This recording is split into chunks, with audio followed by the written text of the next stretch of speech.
Hey everybody. You're late. Hey, I'm not late. I'm just heating up my dinner. What's for dinner, Reg? Some Bahama Breeze. This is a restaurant in North Carolina. Okay. Ashley was good. hey, Where's BJ? I think BJ's gonna come a little late. Everybody's late today, huh? Shit.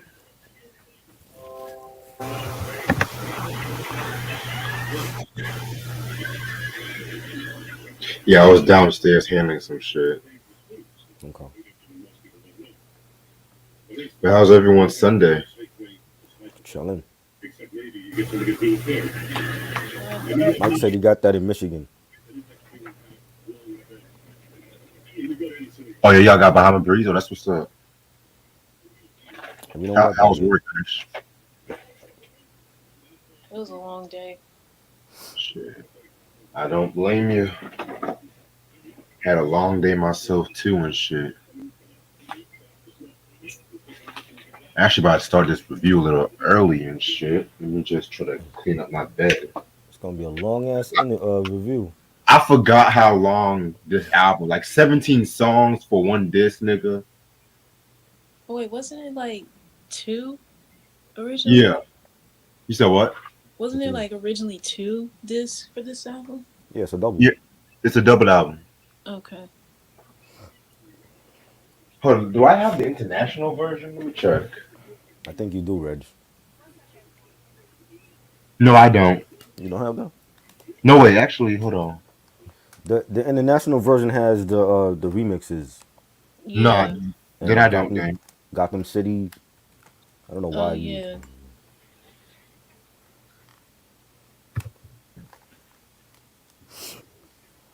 Like, this is like 35. That's why I was just like, you know what? I might just start this review a little early and shit.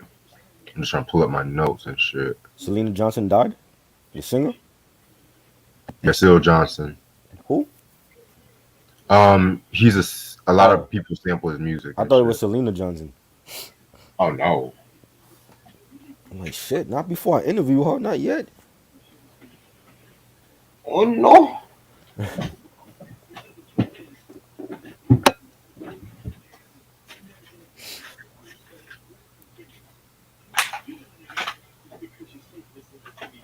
Super Bowl's next week. Let's go, Bengals. Shit, I just want to see the halftime show on some real shit. Right.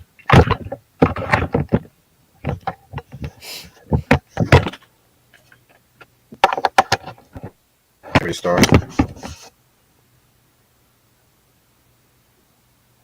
Legions Y'all was ready? good, yo. What's good, homie? Knee boy, what's good? Are we gonna review the Kanye Netflix documentary? I don't know. That's up to Reg. Loki, I'm not in a rush to see that, but We reviewing R. Kelly double album. That's what we're doing today. Both albums. yeah. Y'all ready? Yeah. Yeah. All right. What's up, you two? How's everyone doing this lovely? What's today? What's today? It's a Sunday night. Sunday. It's your boy Reg in the building. I got my homeboy Try with me. Yes.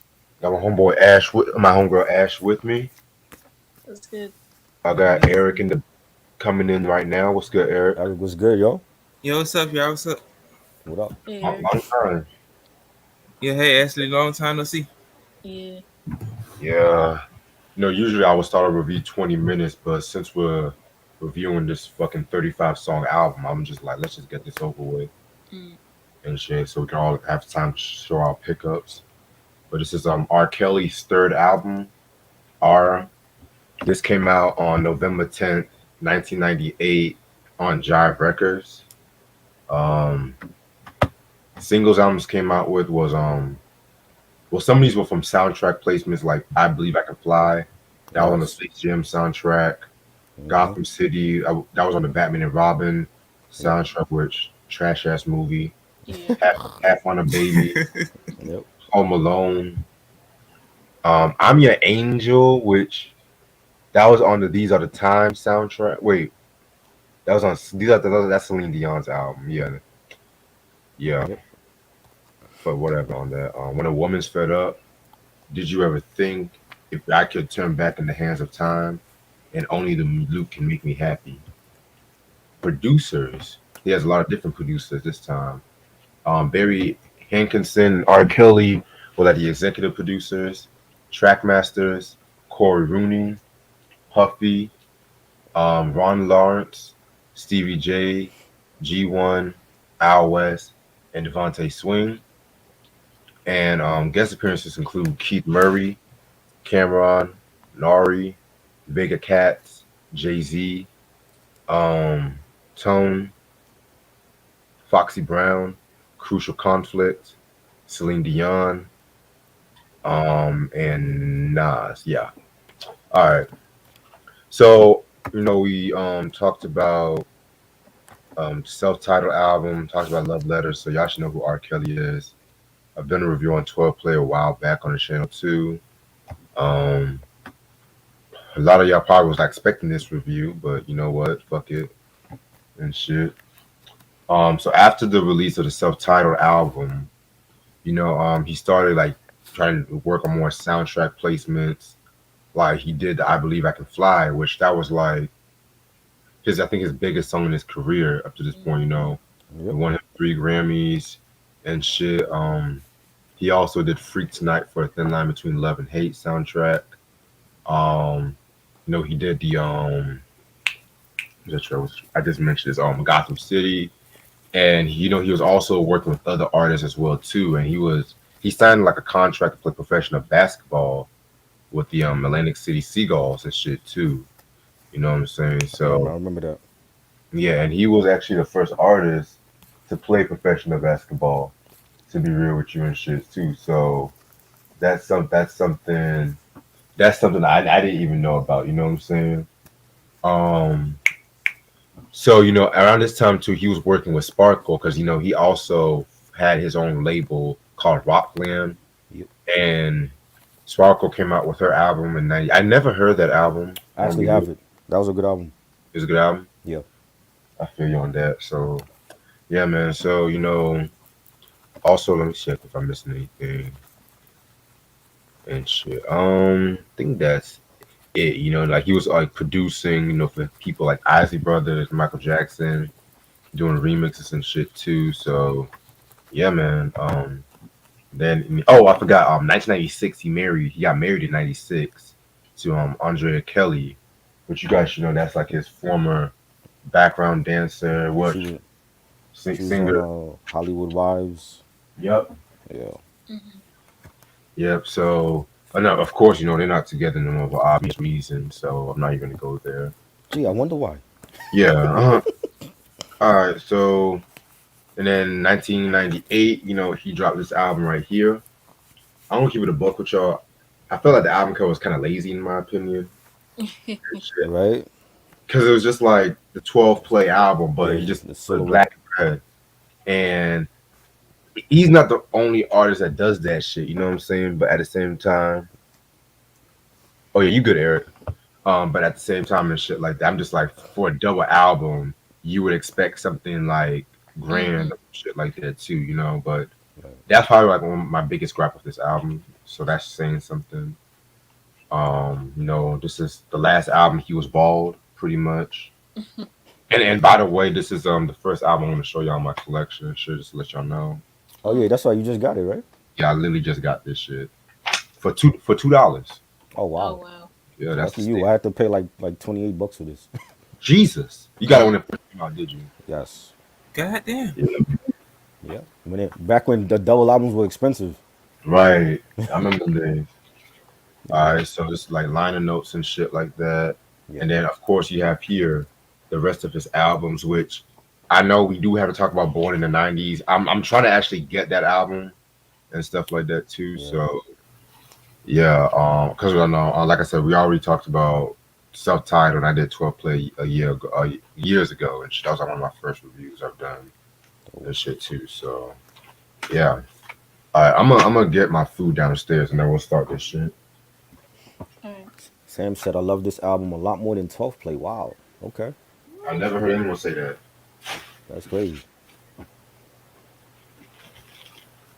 I actually like the self-titled. That's actually my favorite R. Kelly album. The That's a real good one, show. too. Yeah.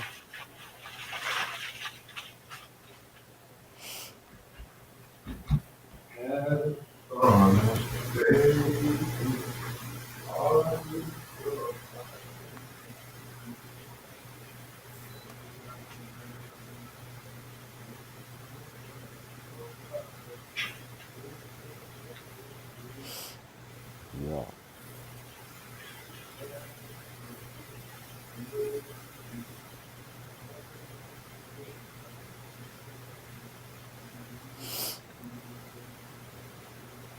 Yep. First double album.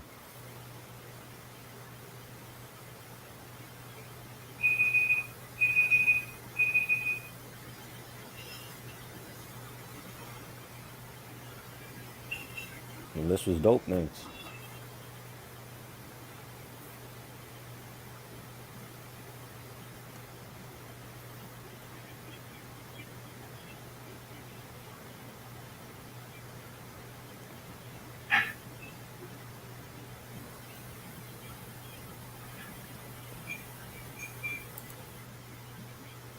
Favorite R. Kelly collab? Oh, man. That's a hard one.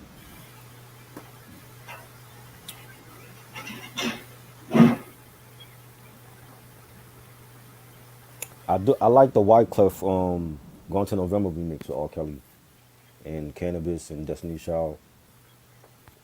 That's an underrated one.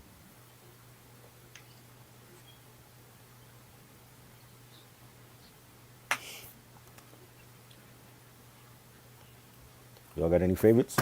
Na, na, na, na, your body.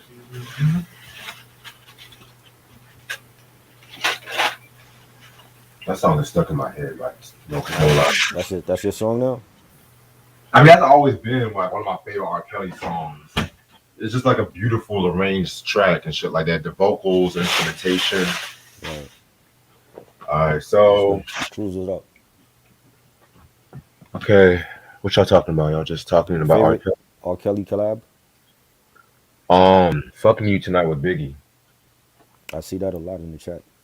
Yeah, I love that one. I also Ooh, love the one he did with Nas, Street Street Dreams. Dreams. true. That one and You to Be Happy with Biggie. Yes, I love that one. Yes. All right. Without further ado, the first disc has 16 tracks. Okay, let's just treat like it's like a regular double review and shit. All right, so track number one, Home Alone featuring Keith Murray. A song that probably did not age well. What? No, You think so? in context. If you in context, I love the song. I love the song, but Home Alone, think of even the video with like him and the girls in the mansion. It's a song that it really didn't age well, but besides the point, I fucking love this track. Nice little. To me, it's kind of like a Thank God It's Friday Part 2 from the subtitle and shit. It had that, like that's the thing. But I had like that feel good kind of vibe with the majority of the tracks and shit. Keith Murray at that time was hot at that time. You know what I'm saying? Um, definitely a fire joint.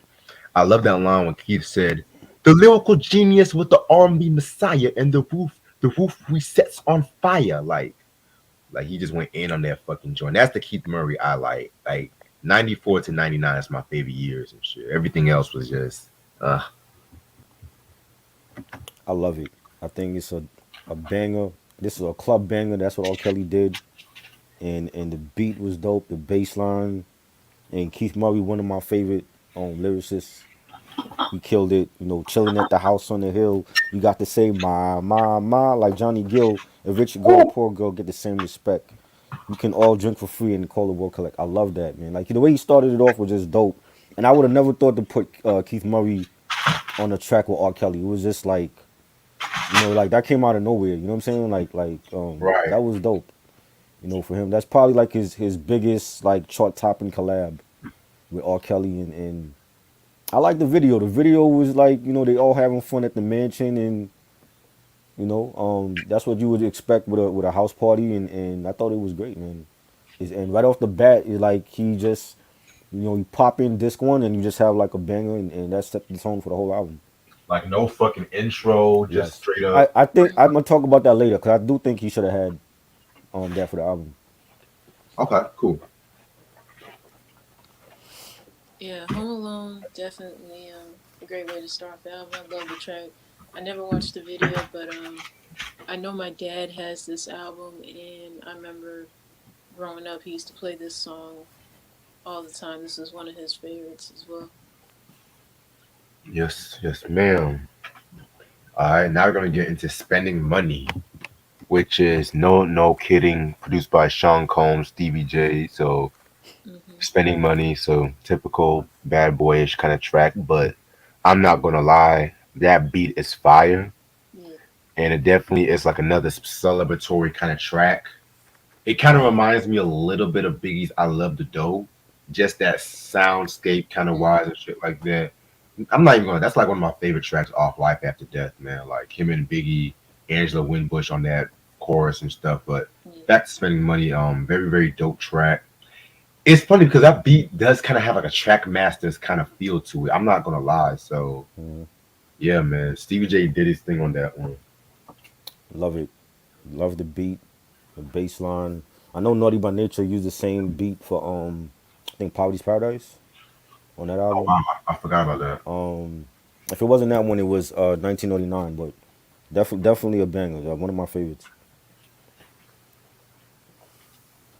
Yeah, spending money definitely does remind me a little bit of I Love the Dough as well. Yeah, I'll admit that. Definitely another feel good track. Definitely well done by Diddy and Stevie J. Good shit. Yeah, yeah. I said Jay Z Q. I said Biggie and Jay Z. If that's what you're referring to. All right.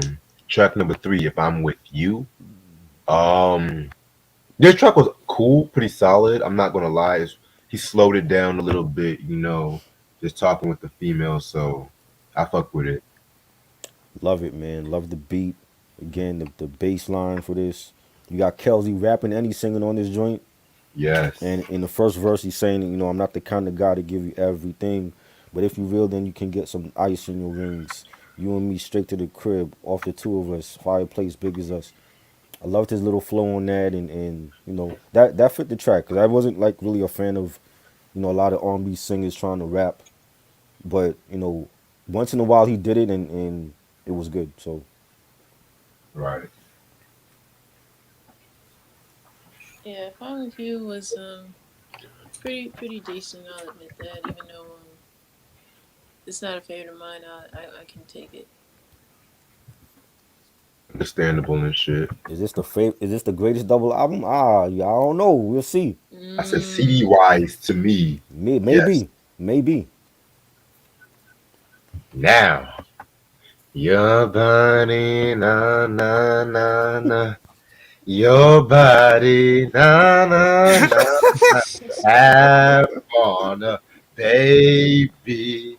All I need is your body. Feel Oh that my god, fucking this thing shit. stupid. Feel that fucking shit. I You don't give a need to, I damn. need to get you a karaoke machine for Christmas Right? because I hate to see you Shit. That drunk should be your doing next this shit. single. Woo! This to me, okay, y'all. I'm gonna shock y'all right now. This originally was for Bobby Brown for the Forever album. what? Yeah, but Oh, Bobby What? turned it down. Bobby Originally Brown? for Bobby? he must have been Turned, smoking something when he turned Wow. Oh that down. my turned this shit god, down. I'm just man. like Bobby. This Crazy. is the Dumb dumbest, motherfucker. Mm, dumbest mistake you've ever made Holy on this shit. shit. oh my That's god. from what I looked up. But yeah, man. This is one of my favorite R. Kelly songs. Very haunting melody. Just pretty much him trying to seduce a woman to make a baby and stuff like that. The video, I want to say Hype Williams did. Yeah, he did that video and shit. It kind of y'all remember the movie A Series of Unfortunate Events. It reminds me um it reminds me of that and shit. You know what I'm saying? Mm, Um, Yo, BJ, you can come on like either when we do the collection and shit too and stuff. But I hear what you're saying. But you said Bobby could have sung Nah, that. Bobby was already done. He was At Mm-mm. already that done by at that that time. time, no. Yeah. No, At that time, his voice was not no, his it. voice was Like gone. Nope. Yeah, that crack could do even that to you. even then the Bobby era, some tracks his voice was just not hidden. But I love that album though. But he had this one line in this track where he said, I'm digging like a shovel. All the things you do, take a leap over the broom. That's how you make me feel. Come on in this room. Like, very, very dope out song and shit like that. Classic. It's a R&B classic in my opinion. Definitely a classic. Classic baby making music, and the video was dope. I love the song. That's pretty much all I'm gonna say. I'm not gonna be quoting too much from R. Kelly, but definitely a classic ballad. Yeah, I'll admit, half on a baby definitely. Mm, it's definitely one of those unforgettable tracks. Definitely, if someone is trying to have a baby with somebody, I'm guaranteeing 99% they're gonna try to have it by having this song playing in the background. That's all I'm gonna say to that. Dead ass. Q said this is actually my favorite song on this album and shit. I feel you. Yeah. Now he went from one iconic single to the next one with When a Woman's Fed Up. Yep. Mm. Bing, bing, bing, bing, bing, bing. Ain't Oh nothing my you can do god. about it. Mm-mm. It's like running out of love. Mhm. His songwriting on this album, man. Oh, Oh my god. Okay. And I love very dope track. I love the Erica Badu reference. Now I'm on this telephone booth calling Tyrone and shit. It's pretty much hit the male equivalent to Sparkles Be Careful. And he did that a lot with his songs, like and stuff like that. Which I'm gonna get more into that later on in this album. But yeah, this one right here is another banger. Nas sampled this beautifully on the KISSING track on the Love I Am that. album. I love that. Yeah, man, very very dope track. Yes. Like again, like another banger, man. Like the beat and the pianos on it, and I think R. Kelly was like always great at these heartbreak love stories. When his woman is like fed up with him, and she can't take no more, and that it was great. The video was great for it, and definitely one of my favorites from him. Clutch was good, yo. Let's get a clutch. oh man. This album came out in '98, so at the time I was still a kid. But I remember this song being played a lot at my godmother's house, like during like get-togethers, like cookouts or birthdays, just any celebration. I remember them having this song playing at certain points. But this is definitely a classic song by R. Kelly himself, and it still gets mentioned every now and again. But definitely an unforgettable track in his discography. Just the chorus, the beat, everything about it is just you just can't forget about this song here. Definitely one of my favorites. Definitely. Sam said he was 4 years old when this came out. Wow. I Yeah, we was was the same five. age. I Yeah, was I supposed was to. five when this album dropped. I was 3. Shit. Try the But OG, and he's like, I'm out in here with these young ass kids. Right? I'm like, yo, trying wow. trying getting old and shit. It's crazy, man. I feel like a grandfather's on. All right. Next track. Next track we got is "Get Up on a Room." Another very solid song. Not much I can really say about this track. You know what I'm saying? Pretty solid, pretty banger. I love it. Yeah, this was dope. I like the beat, the bass line, solid. Is it just me or Get Up on a Room is like the follow up to to Half on a Baby, or is it just me? I You can feel see like what you. it sounds like that? Like, am I the only one who thinks it's kind of like a follow up to that? I think he. I mean, there's some songs on here where I feel like it sounds like other stuff he put out in the past, though. Right. Okay. Yeah, I wasn't sure if I was the only one who thought that way. But yeah, yeah, this Get Up on a Room is pretty decent. Definitely. All right. Now I'm gonna get into One Man. Very good song. He's pretty much talking about. It came out in 1998, Moonflower. He's talking about how he wants to like cut all his bad boy ways and just be dedicated to this one lover and shit like that. So I fucking love it. You know what I'm saying? It's a very dope track. Yeah, it was good. Nice mid tempo, nice beat. It was dope. Yeah, One Man definitely just just R. Kelly saying that he just wants to do away with all of his I guess stuck in his way mentality, Right. and just Right. being devoted to just one woman instead of being being a player and all that. Pretty good song. Yeah, very dope track indeed. All right, next track, fucking Rewrite, featuring Cameron Noriega, Vega Cats, and Jay Z. Now, this is a very important track because this was pretty much the first track that collaborated R. Kelly and Jay Z, and also the first track that collaborated Jay Z and Cameron and shit too. So, Mm. very interesting Hmm. shit. You know what I'm saying? Nice little track. This is a classic in my opinion. Little trivia, Jay Z's verse was actually meant for another song on the VIP remix Yeah, and Oh stuff wow. like that too. it's So unreleased. The yeah, remix. but yeah, believe it or not, I kind of feel like Nori had the best verse. I like Nori's I verse. agree, and I've Yeah. never said that about Nori. I think he had the best verse. Yeah, yeah, man. Like he definitely did his thing on this one. Let me pull up some lines and shit. He said, and I quote. Thugged out, yo. All my people giving eye jammies. Now them shorties see I'm cute when they can't stand me. R. Kelly, yo, I'm right from the belly. You know the soul. Everything that we spit on is platinum gold. Like very fire joint and shit like that. Like they all did their thing and stuff too. So this is a classic. I love his verse. Gun up in your waist. Please don't shoot up the place because it's Shorty right here looking good in my face. Hey yo, it's so deep. I told Shorty just last week. It's like you remind me of my Jeep. That's 98 Nori, yo. Nore.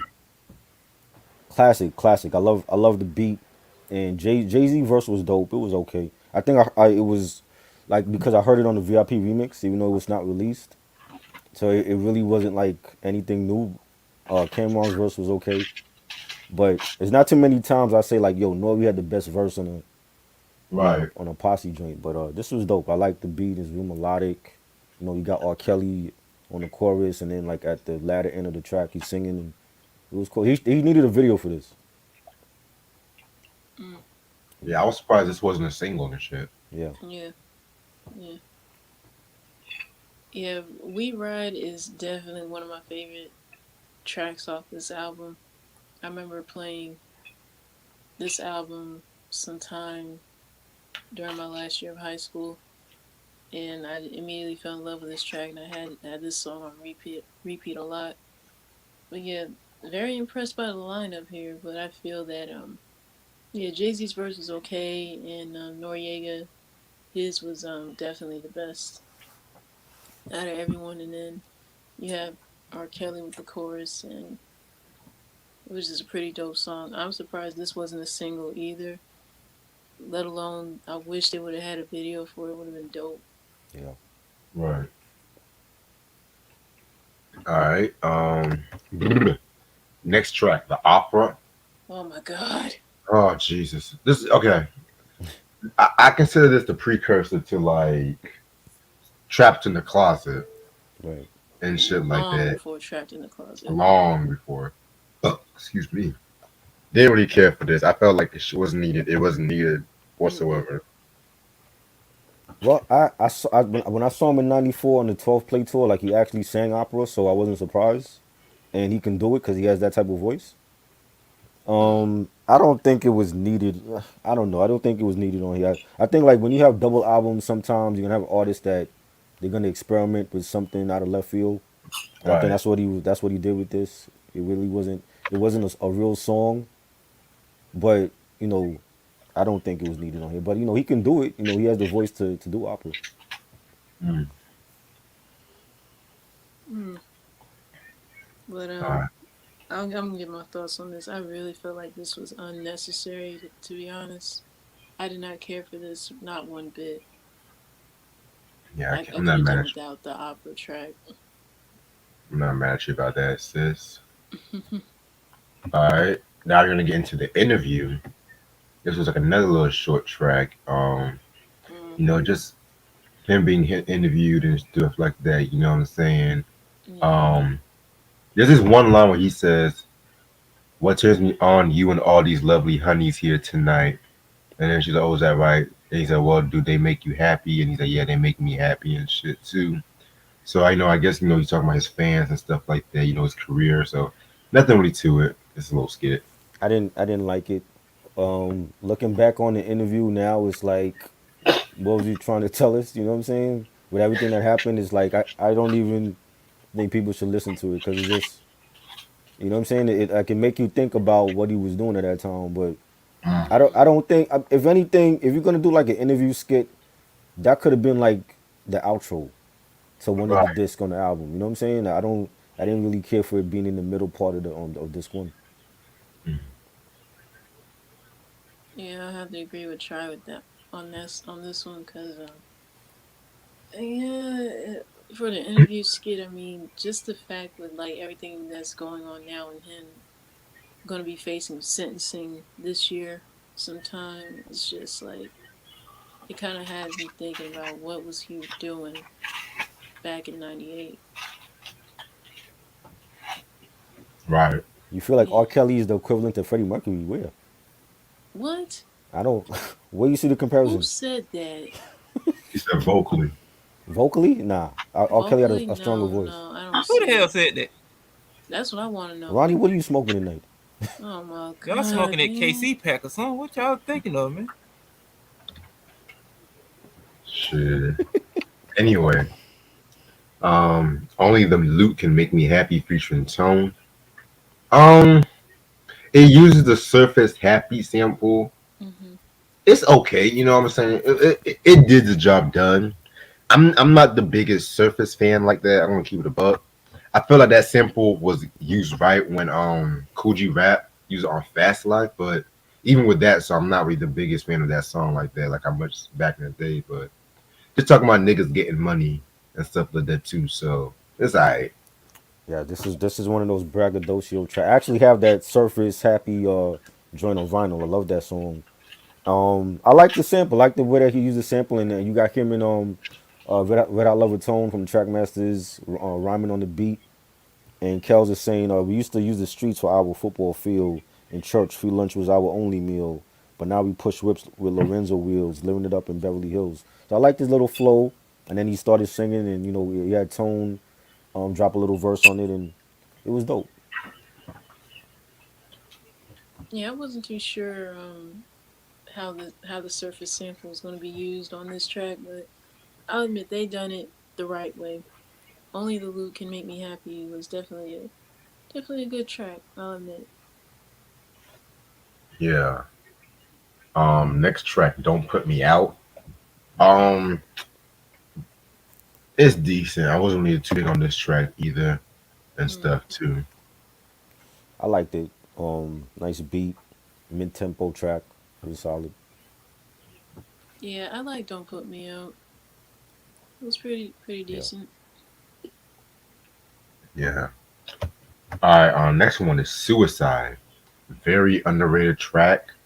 Probably one of like his probably the darkest song off this album. Self-exploring, is talking about how sometimes he feels suicidal, depressed, just into his like paranoia and shit. So I find it decent. Does he feel like that now? Maybe you never know. what? I I loved it. I loved it. It's a dope track, real soulful. I love the guitars on it and the beat. Ja Rule also rhymed on this on Veni Vedi Vici. Oh wow. I did You, not know that. yeah, when we discussed the album like last summer, we talked about it, and yeah, Ja Rule rhymed on this track, and it was dope. Yeah, Suicide, yeah, it definitely is a very dark track. I wasn't expecting Kells to have anything like this on the album. And I I think it's relatable for people who have been through depression or who are experiencing depression in the most, I'm trying to think of the word for it, the most like hitting their very low point, like rock bottom, so to speak. And they may have thoughts, suicidal thoughts with that as well. So yeah, Right. as dark as it is, it was, the concept of it was definitely something unexpected. Definitely. Track number 14, etc. My favorite track off this first disc, in my opinion. Very, very soulful. Just talking about all the things he would do to a woman, you know, and shit like that. I like it. It's very sensual. Yes, very very nice track, mid tempo, nice beat. It was dope. Yeah, I like etc. as well. Definitely a dope track. All right. Track number 15, if I can turn back the hands of time. Just talking about he's just talking about the regrets in his life and his past relationship and stuff. I've always thought about this song to be okay. It wasn't really one of my favorites, he's ever done. I know a lot of fans love this song. I felt like personally he was trying to do a Believe I Can Fly Part 2 with this one You and really shit. think that? So Yeah. in a way, yeah. Like, because the 90s, like a lot of 90s albums, they always have to have that one track where it's very orchestral because they're trying to get that international love and stuff like that too. You Mm-hmm. know what I'm saying? And So it worked for him a couple times too. yeah, it did. You know, and Mariah's Hero, like I felt like a lot of motherfuckers wanted to make their own hero too. You know what Yeah. I'm saying? So Hmm. either their own hero, their own One Sweet Day. Hmm. So it's giving me those Mariah Carey hero vibes and shit. I think this song would have been good on "Write Me Back." 'Cause "Write Me Back" that album, he had like a lot of these type of like Yeah. old '60s vintage songs. Yeah. I Hmm. feel like it would have fit for that. Yeah, this would have been better for that album later on, Mm-hmm. but it was good. I liked it. Yeah, if I could turn back the hands of time, it's definitely, to me, a relatable track for anyone. Because I mean, we've all have regrets in our lives about things we should have done or could have done or wish we didn't do. We've all been there, and in that aspect, and as Right. well as, I kind of felt like this song was like a little out of place just because of the sound of it. Like Tri was saying, it sounded like vintage '60s music. Like kind of reminded me of something like Sam Cooke could have done or Right. someone like that. But yeah, not a bad song. Definitely. All right, next track, What I Feel slash Issues. Um, this was a very solid track, you know what I'm saying? Just basically just reading this fucking girl and whatever and stuff like that. Um, yeah, very solid track. Not one of my favorites, but it's pretty decent. This is the realest shit that he ever wrote. Like some of Yeah, the things he's saying now, when you hear it again, you're like, oh well, why didn't you think about that when he was doing what he was doing? Mm, When he yeah, says like, if you had your way, I'd be lock and key. Everywhere I go, trouble follows me. You don't like my song, well, it pays the bills, and you cut me down because I keep it real. So again, was he like? I felt like he was like putting stuff in his lyrics, low key, and coming out and telling people like, yo, I'm doing these things, I need help, but I don't know how to come out and ask for help. You know what I'm saying? So Interesting. it like when you hear it now, like 20 something years later, I'm like, yo, like he was doing, he know what he was doing back then. Mm.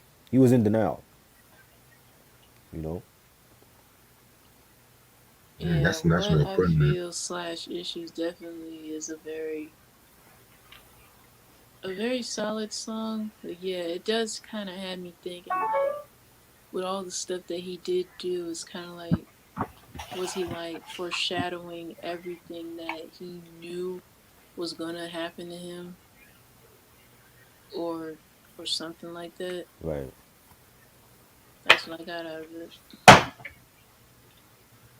Definitely. All right. Next track is called Chase, which is pretty much like a little. That's on this too. Well, yeah, this two. Oh yeah, because yeah, I don't have. Oh yeah. I believe I can fly. I only have that on disc two and shit. All right. This yeah, that's the end of disc one, by the way. Oh, All right. Disc two has 13 tracks, so it's not too bad. We can do this. okay. All right. The Chase.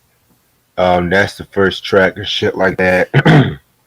um, pretty much it's a corny skit. I'm not gonna lie about player haters and shit like that. You know what I'm saying? I could have done without this. It's leading up to the next track, but I could have done without this. See, I like the intro for the chase because like they're chasing after him and they're like, oh, well, they spotted him with like a CD.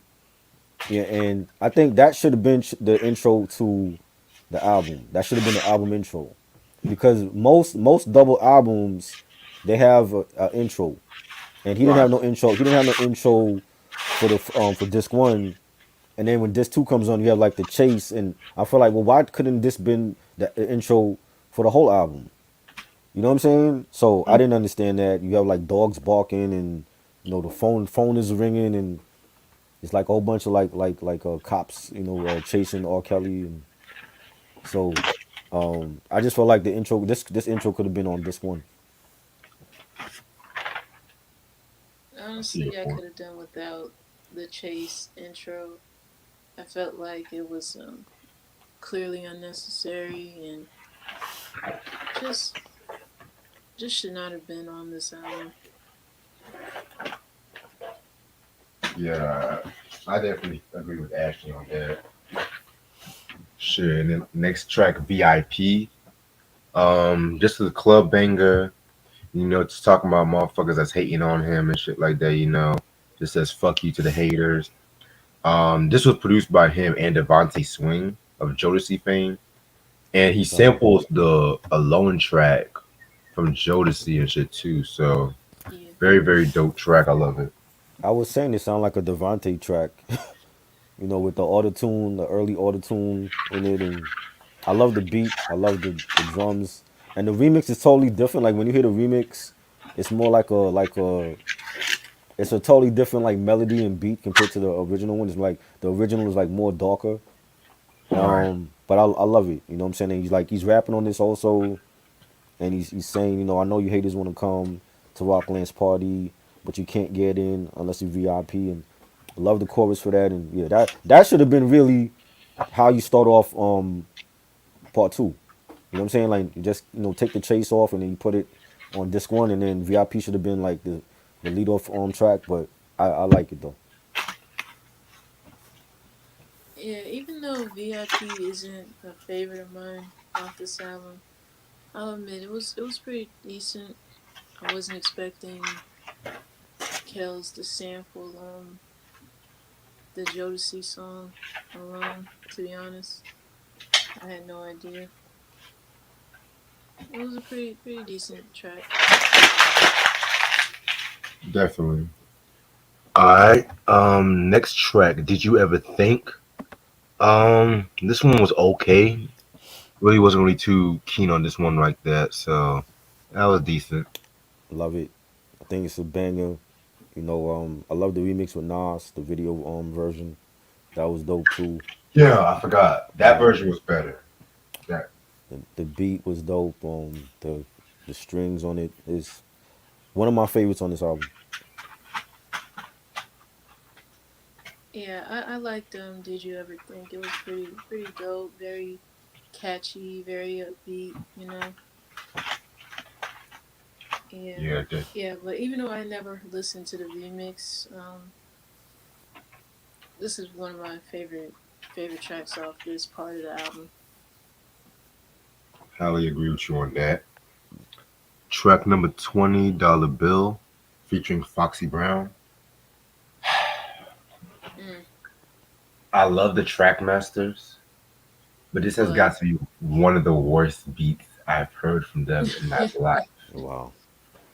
This beat was so much going on to it, it wasn't even funny. Like R. Kelly did his thing, Foxy Brown did her thing, but the track masters. And I never said that a lot about the track masters and shit too, because their their record has been like spotless, but this beat was like bang, dang, dang. I don't know what the fuck I was listening to. It was just like, oh It's god, funny. that beat just sounds like some. Oh, I don't even know how to explain that shit. just call it what it was. It was hot garbage. Toilet water, Wow. What's the track I called? Dollar Bill. dollar Dollar bill. bill. Okay, let me look it up. I love it. I think that I think they switched it up with the drums. The drums was different on this one, but I think it was a band. Foxy Brown did her thing on this. This is probably like the last good like Foxy collab, yo. Because after this, China Doll came out, and you know how I feel about that album. But Yeah, I I love think it. I think Foxy killed it definitely. Yeah, even though Foxy did her thing on this track, I'm just gonna be real. I did not care too much for Dollar Bill like that. It was not a good song. I don't know if it was just the beat that was used by track masters or what it was. It was just not good. Yeah, definitely hear your point and shit. Like it has so much potential, but to me, it was But just it that got fucking messed up. that beat. It sounded like they were trying to do what it's. I'm just gonna say, it sounded like they were trying to do what like Puffy was doing. And shit. I don't know, but Yeah, it do sound like some bad boy shit. I ain't even gonna lie. Yeah, that's what I was just about to bring it up. It did sound like something Bad Boy would have done. Sound like the right, lots would have freestyled on or something. right, like that. I got the Power joint from the No Way Out album. Mm. Like that's what it sounded like and shit. But yeah, man. Next track, Reality. Very dope track. Again, self-explanatory. We're just talking about the shit that's going on in his life. You know what I'm saying? Pretty solid track in my opinion. Yeah, this is dope. I like it. Nice beat, nice bass line. This is solid. Yeah, Reality is definitely a good song. Pretty much it just R. Kelly telling about all the stuff that's happened in his life, you know. Not a bad song. All right. All right. Next track. Yeah, definitely. Next track, Second Kelly. A Mm. dope but confusing track. Yes. It's it because like back in the late '90s, Uh-huh. the Y2K, the technology era was The coming. futuristic sounding Yeah, Yep. yeah. like I got the idea, but it was just like, Why call why it call it Second Second The Kelly? Kelly? title is stupid. Yeah. Yeah, like it kind of sounded like a computer love is kind of track, but certain things just didn't really make Yeah, sense. pretty much it sounds like a computerized version of R. Kelly. Right. Right.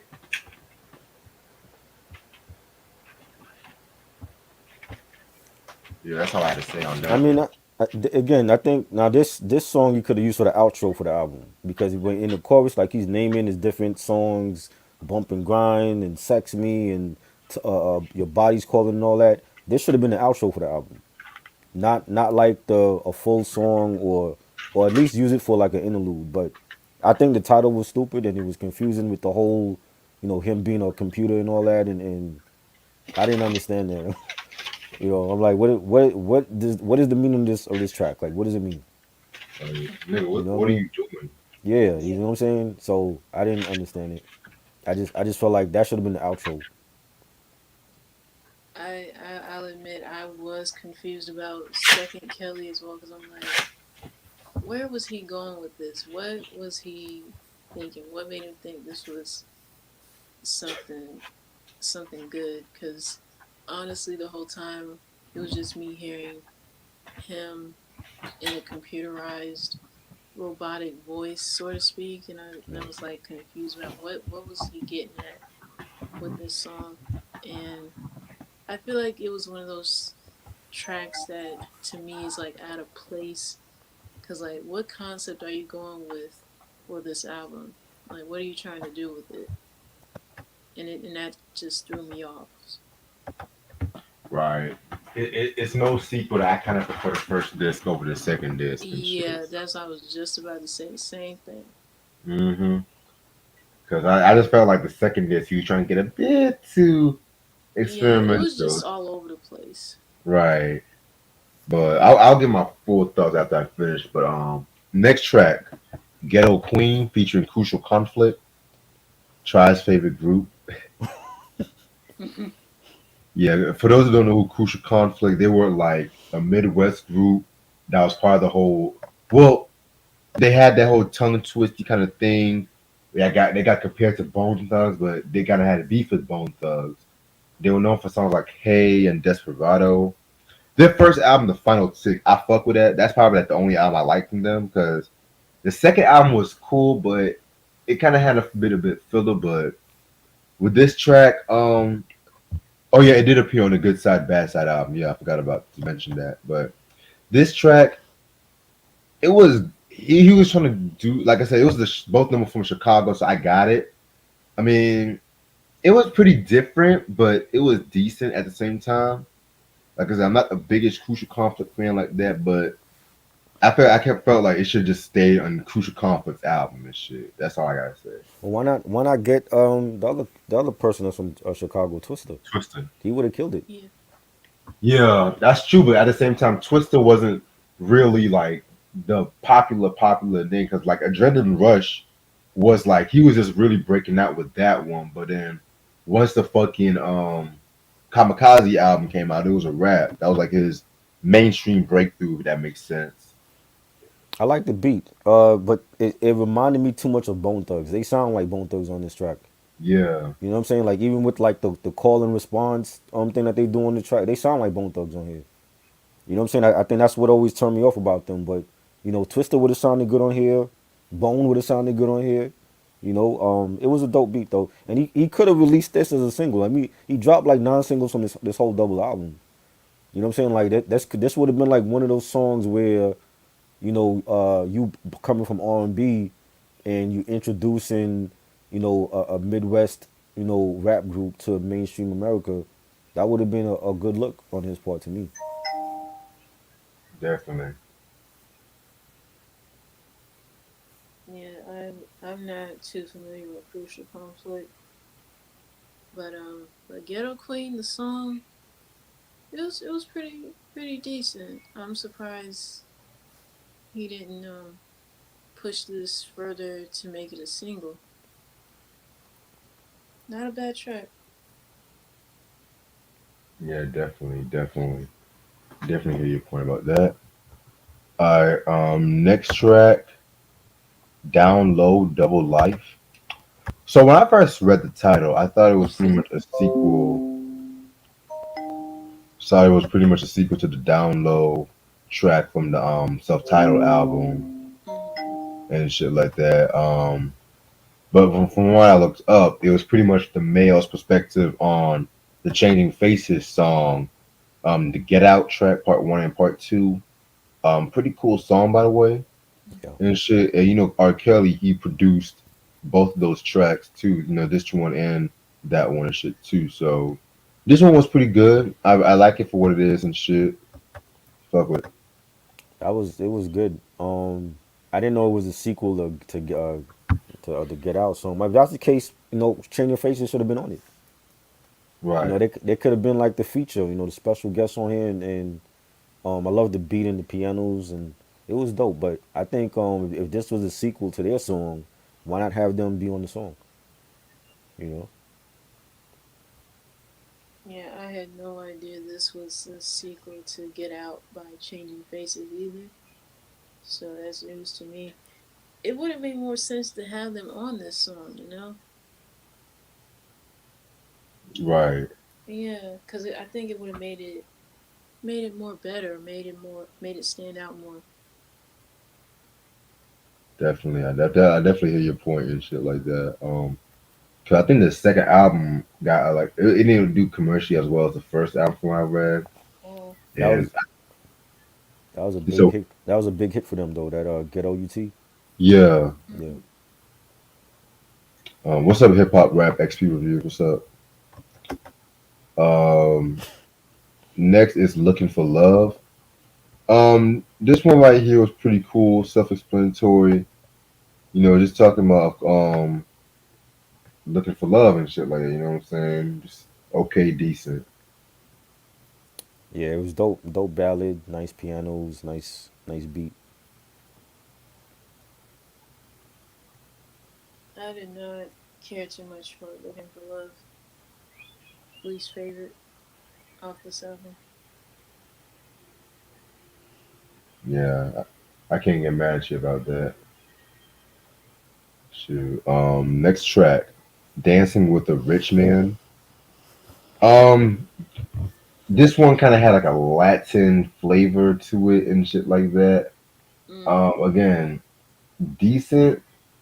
Like I said, like I said, you can tell by this point he was just all over the place. yeah. At this point and shit like that, you know what I'm saying? But at the same time, I think that it was one of the better change of pace on this album and stuff like that too. So I'll give it that. Thought it was good. Again, like he tried something different, and had like your little Spanish guitars and nice beat. It sounded like a real sensual Latin type of R&B like track, like something you can dance to. I thought it was good. You know what I'm saying? Just that was just like him as an artist. Trying something different for a whole double album, and you're gonna expect that on a whole double album. So I liked it. Right. Mm. Dancing with a Rich Man, even though I really didn't care too much for it, I kind of understand like what R. Kelly was trying to do. You know, change it up, change his style up a bit, experiment, try something that he's never done before with this. I guess Latin Latin infused style type of song. I get that. Definitely, definitely. All right, we almost there, y'all. Yep. Okay. I'm Your Angel with Celine Dion. My least favorite track off this album. Oh wow. Uh, I'm gonna be a little biased. I've never really been a big Celine Dion fan. I feel like she's one of the most overrated vocalists in music history.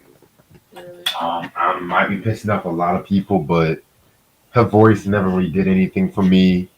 I feel like, 'cause, like I said, like a couple of days ago, I feel like her career should have died when a Titanic like crash and shit like that. Oh my god. Like, and like I said, the '90s was the era of the orchestral soundtracks, Mm-hmm. like the soundtrack, like the international hit. But that, that Titanic, whatever, My heart will yo, go with on. me, whatever that crap is. I never, even when I. That's why one of the main reasons I kind of feel like I kind of fell off watching Titanic because Because of that niggas song. used to always overplay that song. But back to this track, "I'm Your Angel," one of my least favorite R. Kelly songs. I'm just like, this should just stayed on Celine Dion's album at this point, but that's just my opinion. Mm. It's a good song. Like Celine Dion is a goat. She's a great singer. I wasn't a huge fan of her, but I can respect her artistry, and to do a song like this with R. Kelly. I mean, this was huge when that came out too. So I think it's a good song. Respect. Yeah, I'm Your Angel. I'll admit it was a pretty good song, but even though I'm not a big Celine Dion fan either, I've only heard three Celine Dion songs in my life, and it was mainly through my dad. And because I know when Titanic came out, my dad listened to that song "My Heart Will Go On" like a million times. And mind you, I was a kid whenever I would hear him sing that song. I'm in my head. I'm like, oh my God, will you please stop singing this song? Right. And there was another song that she did for a soundtrack for a movie. I can't even think of the name of the movie, but I remember the song was called "Because You Loved Me." That was a big hit for her.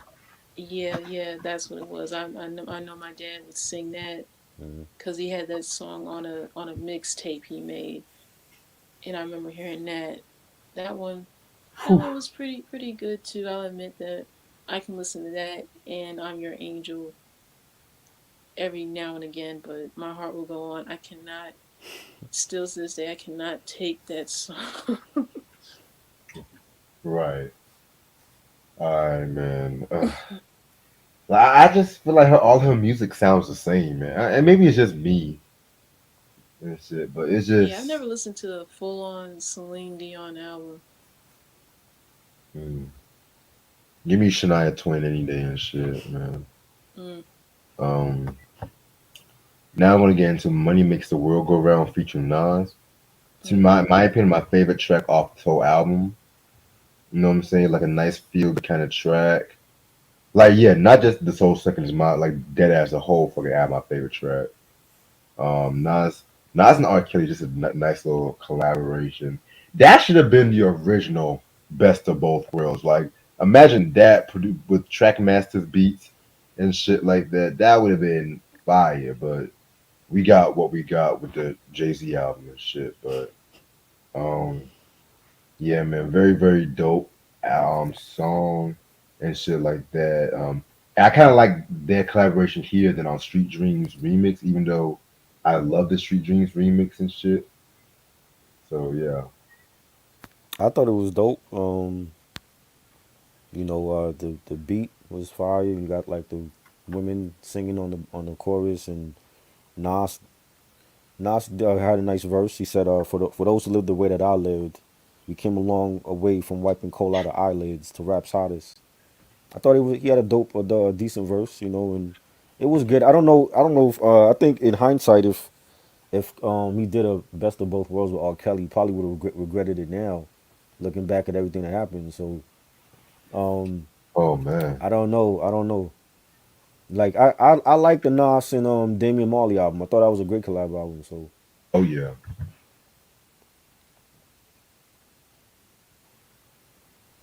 Yeah, "Money Makes the World Go Round" featuring Nas. Um, Definitely not a bad song. Definitely catchy, and you know, I like this collab with Nas as well as "Street Dreams" remix as well. And to me, yeah, "Money Makes the World Go Round" reminds me of "Only the Loot Can Make Me Happy" because I guess what the message yes, entails when in regards to money. man, I feel you. And we already talked about I believe I can fly on a Space Jam soundtrack, Right, so right. I'm not So even gonna be classic talking record. about yeah, this again. yeah. But let me give my honest opinion. Okay, very good album. To me, this may be my fourth favorite album that he's done. But I'm not gonna lie. If you would have just based this off this the first disc in general, Mm-hmm. it could have just been an instant classic. Maybe Yeah. added a few joints from the second disc, like Money Make the World Go Round."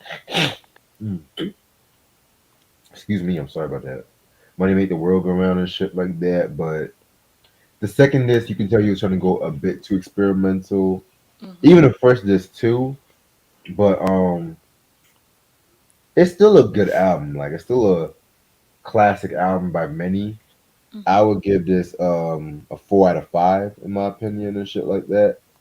Of course, this album's out of print for obvious reasons, but it's his best selling album Mm.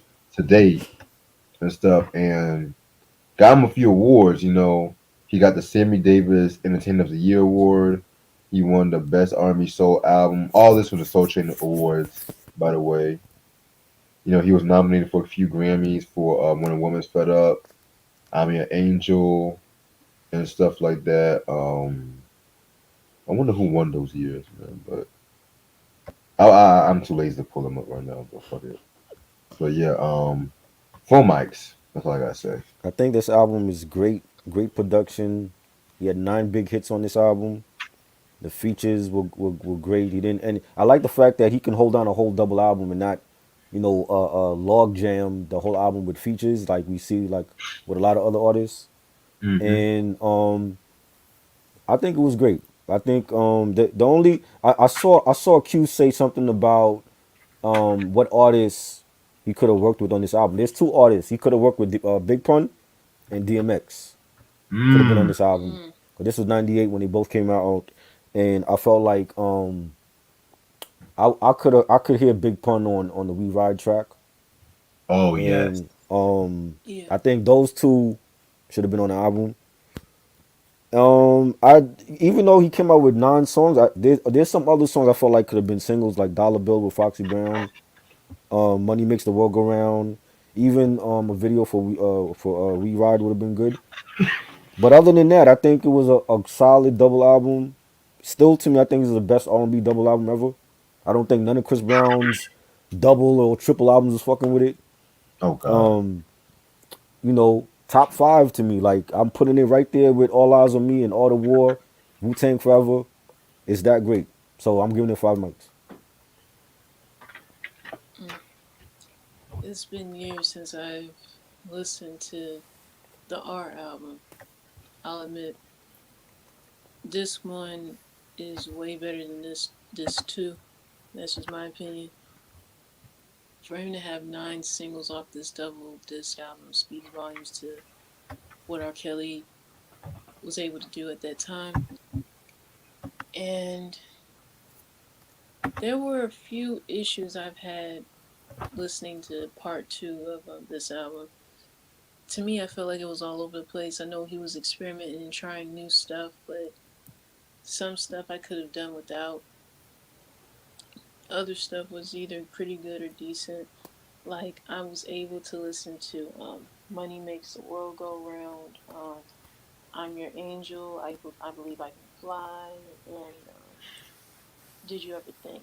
But everything else was just, I don't know, just either a mess or just something I really didn't care too much for. But part 1 was overall pretty good. But yeah, for me to rate this album, I'll give it 4 out of 5. Respect. All right. All right. So now the main event, the Mm, collection, and we actually did this in within an hour too. So that's yeah. perfect. Okay. So just to let y'all know, I got a few more albums coming in the mail too, or I gotta pick up after. Same. Hmm. Yeah. So like how we usually do, we just go show 2 albums and whatnot. I'm gonna start it off, then I'm gonna send it out to Tried and Ash and Eric and shit too. Um, yeah, man. So without further ado, I'm already gonna start off with some wild shit for y'all. But you know what? This artist, to me, this guy has been credited as one of the godfathers of hip hop and shit like that.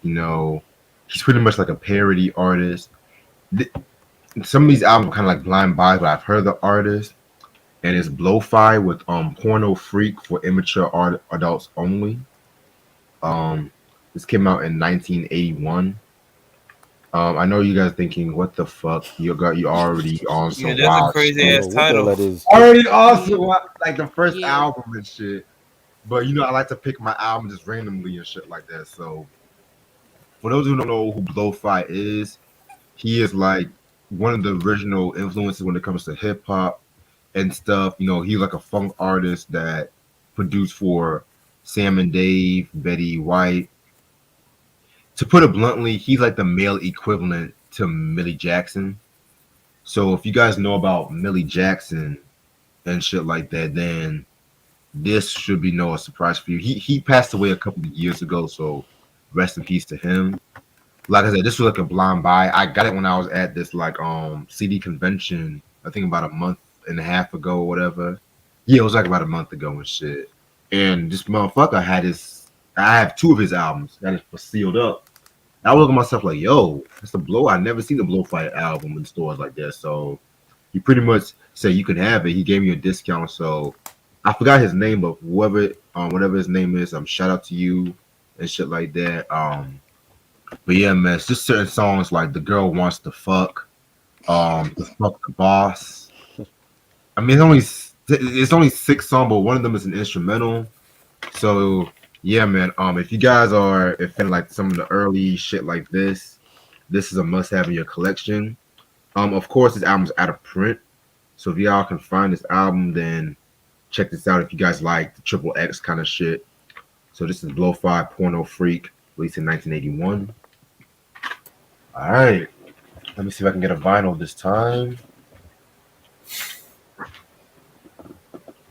Oh, this is a good one. Okay, so this is a shout out to my homeboy DJ. He gave it to me as a graduation gift, at my job. He gave me three vinyls, by the way. And this is from a Southern hip hop, Southern rapper, you know what I'm saying? Well, I feel like does not get his just due, in my personal opinion.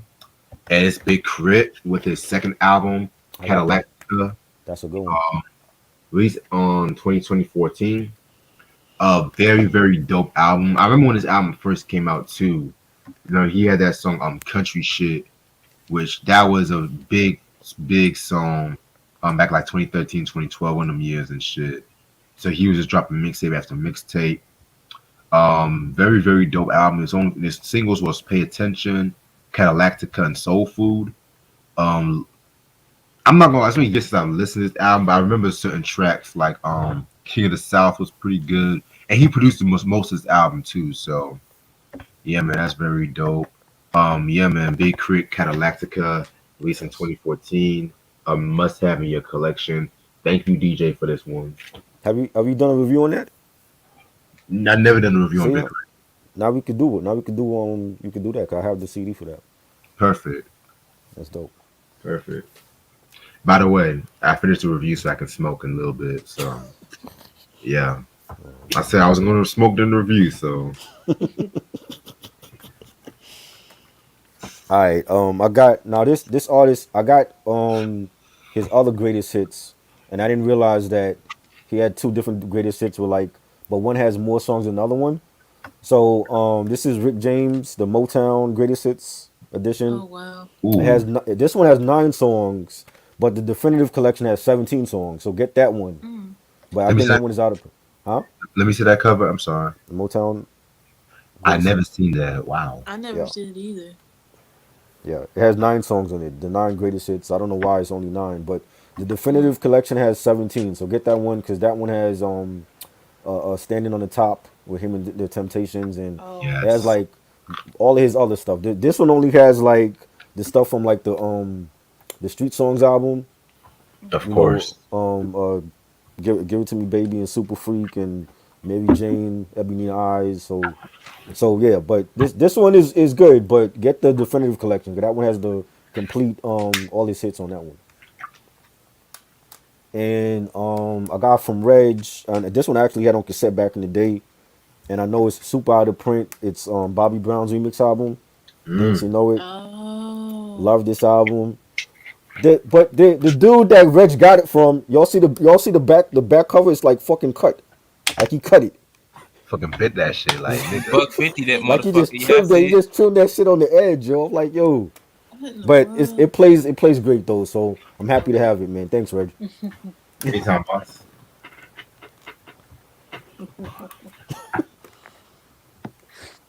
Okay.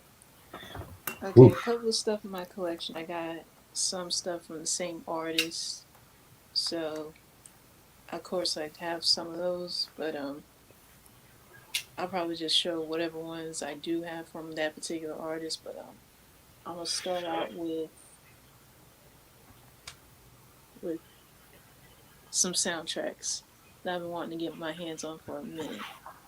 One of which, one of my favorite movies from the '90s, directed by none other than Robert Townsend, the Five Heartbeats soundtrack. Nice. Yeah, I almost got that too. I you Ah, never almost got seen it. that before. You never seen the soundtrack or the movie? I've seen the movie. I just ain't never seen the soundtrack.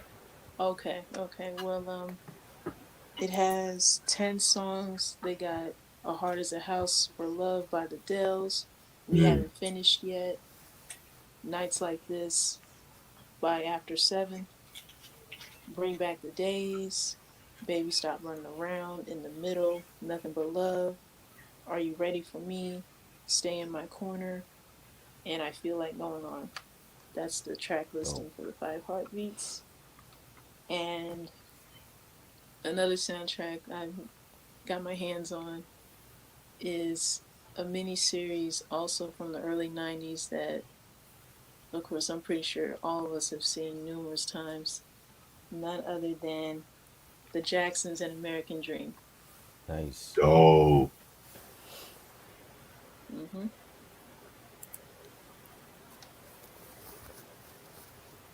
That's dope. Fuck your office hours, nigga. My That's like office one of hours are from 9 to 5. that's like one of the best ass whoopers I've ever seen in movies and shit. Shit. Let me out. Let me What you say? What you say? All right, all right. We going to Detroit. We're going with a dude who been putting it down for years with the wicked shit. Definitely a godfather when it comes to the hardcore sound of the Detroit area, and basically was influencers with the Insane Clown Posse, Twisted, and their whole camp. This album is not for the faint of heart. If you're a church going man, I suggest you don't listen to this. This is the 25th anniversary of Isham, Booming Words of Hell. Ooh. Mm. Between this and Do You Believe in God from his group Nodis, probably one of the darkest albums in hip hop history. Between that and The Great Walenko, or I'm trying to think of the other album, Ringmaster from the same Clown Posse that came out in '94. I mean, you got songs like Isham's Booming, My Nine Rhymes, Dream Girl, Devil's Groove. A real good like interlude track is Amen to Another Sin. It's like 2 minutes, but he's just going into his like devilish flow. Like I said, man, this album is not for the bitches. So I suggest y'all read a Bible or just you know douse some holy water over your body before you listen to this shit, because you definitely going to hell after you listen to this album. This is Isham Booming Words for Hell, released in Yeah. 1989, 25th anniversary, 2014 edition. All right, we're leaving Detroit. We're staying in the Midwest, going to Kansas City. This dude is very underrated. I've been listening to his albums a while, but this dude is definitely, when it comes to like that fast flow Midwest rap, he definitely is one of the pillars of it. And this is probably one of my favorite songs from him. This is Tech Nine, Ever Ready, released in 2006. Mm. This fucking album is fire as fuck, man. Like this nigga Tech Nine is just on a whole nother level, dude. Like, and the thing about this album is it's a double disc. It got a bonus disc with like extra tracks from his strange music camp. But my favorite songs off here is Riot Maker, No Can Do, which is using one of the Hall and Oates samples. I'm trying to think of what sample. Trying to think of it. It got the hook. I can't go for that. No, no can do. Yeah. I can't Yeah, go yeah, for I that. can go for that. Yeah, That's that the Mm-hmm. they using that as the hook. Like it's definitely bringing you that Midwest Kansas City type vibes to it. Welcome to the Midwest. I think he's using a Frank Sinatra sample, if I'm not mistaken, on one of that song. Um, Another sample he's using is the Art of Noise beatbox diversion, which was on the. I'm trying to think if it was on the Beat Street soundtrack or the. I'm trying to think. I think it was on one of the Breaking soundtracks.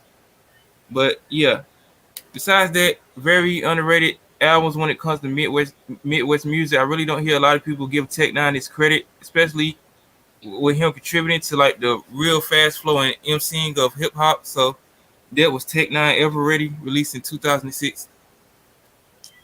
Dope. Mm. Yeah, I've never been the biggest Tech Nine fan, believe it or not, but some shit I do like from him and stuff. Yeah, that's what's up. Yeah. All right, I got another rarity for y'all. This is from a singer that a lot of people are kind of. I'm just gonna be real. They're kind of like shading her due to a recent versus performance, but Shit. Mm. I don't give a fuck. I still fuck with her. It's Chaka Khan, the woman I am. I got this from the same convention I went to, where I got the Blowfly album. This came out in 1992. In my opinion, this is the best album. In my opinion, um, she went a little jazzy with this one, a little R&B jazz because she and Warner Brothers they kind of had like a this disagreement because Warner Brothers kind of wanted her to do like the more commercial shit that she did on the I Feel For You, which she never really cared for that album. And I'm not even gonna. I'm not really a big I Feel For You fan. That That's my album. favorite album from her from the '80s. Yeah, So I'm more of the self-titled Shaka Khan album that came out in '82. That to me was the I like best one in Naughty. the '80s. Naughty was dope too. Naughty was good too. Yeah, I like Destiny from '86. I never heard that one either. So yeah, man.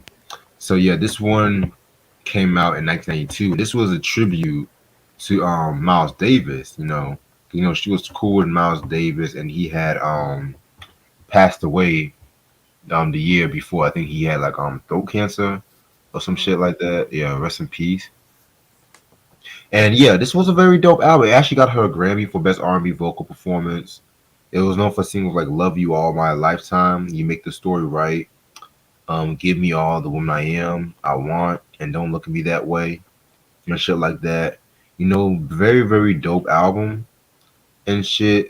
Probably her best album in the '90s and stuff too. You know what I'm saying? Because I know a lot of people kind of like that album she did with Prince to come to my house, which I haven't even heard yet, but this was a very good album, very underrated if you ask me, because everybody wants to listen to that I Feel For You and stuff like that, solo wise and stuff too. So Shaka Khan, the woman I am.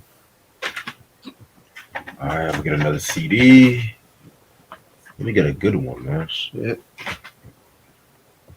Oh, okay, this was pretty good. Okay, so we're actually going to talk about this artist, me and Try this week and stuff like that. And I got one of their albums from a I think like a Goodwill thrift store, whatever. Edward McKay, excuse me. It's Heavy D and the Boys. Nothing But Love. Mm. This came out in 1994. It's actually their last studio album together and stuff like that. And it came out right after the Blue Funk album, which a lot of fans, diehard fans, don't kind of care for the album because it had like a more darker, serious tone compared like to the previous three before that one. This one was kind of like a back to the basics, going back to the roots, but with like a '90s twist to it. You know what I'm saying? Love this fucking album. It's actually their most successful album to date. It's hard for me to pick their favorite album because all of their albums have been pretty dope. But this is probably the one I listen to the most. Known for singles like "Nothing But Love," "Got Me Waiting." Oh, I love Um, that. Love those yes, that joints. and the remix was hot. I haven't This is listened your to the remix. mhm. This is your night. Black Coffee. Ooh, Sex with You. But my favorite track on this whole album, Baby, Spend a Little Time on Top, man. That Fire. fire, fire, fire fucking Marley track. Marl. Yeah, Marley, man. One of the greatest and shit, you know Yeah. what I'm saying? Um, yeah, man.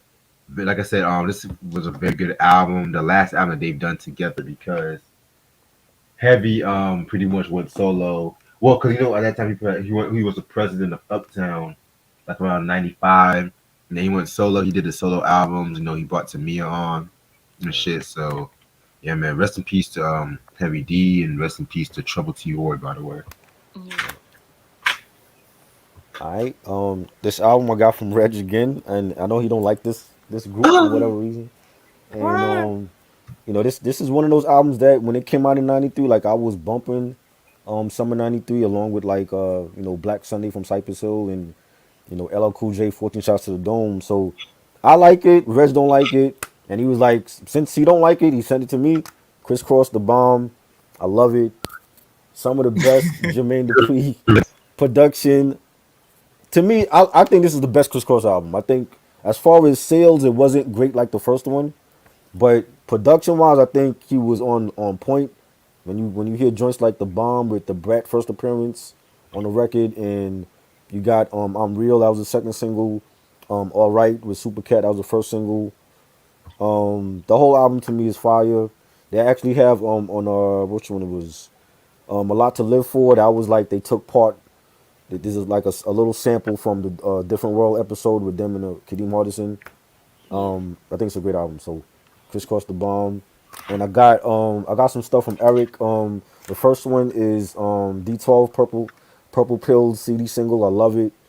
That album might be on my best albums list because I do feel like Devil's Night was a solid album, and I really enjoyed that one more than the second one. So thank you, Eric. I appreciate it. Oh, This is you the welcome. Purple Pills CD single classic record. Yeah, I was like, good riddance on that crisscross and shit. This nigga, It's stupid. Good riddance, man. Mm. I drop bombs like him and Shima. That's my shit, boy. That dollar store death row, man. I'm telling you. He said that Dollar Tree death row. Damn, they ain't even prestigious enough to be Dollar General. Damn. That's messed up. Alright. Next one I got is from, these two albums are from the same artist, so I got multiple albums from the same artist. So I'm just showing the ones I do have.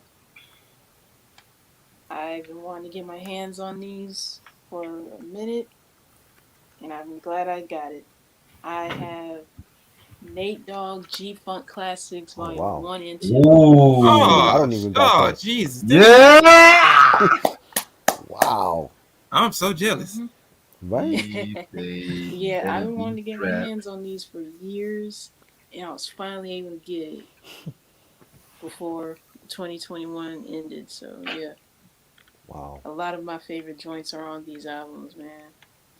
Favorites on here, Hardest Man in Town, Yeah. These Days, Me and My Homies, Never Leave Me Alone.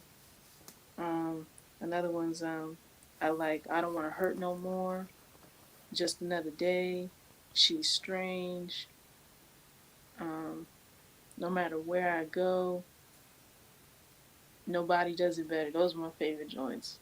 Dope. But yeah, definitely. Nate Dogg G Funk Classics Volumes 1 and 2. Rest in peace to Nate Dogg. Yep. All right, we going to Harlem. This group is very underrated in my opinion. Rest in peace to ASAP Yams. This dude is definitely a solid rapper in my opinion. I wish he'll come out with another album. We're going with ASAP Ferg, Trap Lord, released in Alright. 2000 and I think this came out in 2013. Classic album in my opinion. Way better than his second album. I don't forgot the title of it, but I always go back to this album. We got tracks like Shabba featuring ASAP Rocky, Lord featuring Bone Thugs and Harmony, Hood Pope, classic, very underrated music video. Check it out on YouTube. Dump Dump, Work Remix featuring ASAP Rocky, French Montana for some reason. Trinidad James and Schoolboy Q. Schoolboy Q had the best verse on that in my opinion. I could have done without French Montana and Trinidad James, so um, Cocaine Castle is a perfect way to end the album too. Very like it kind of reminds me of like the Carter or something, like from New Jack City. You just see all the crackheads, around just strung out on drugs and stuff.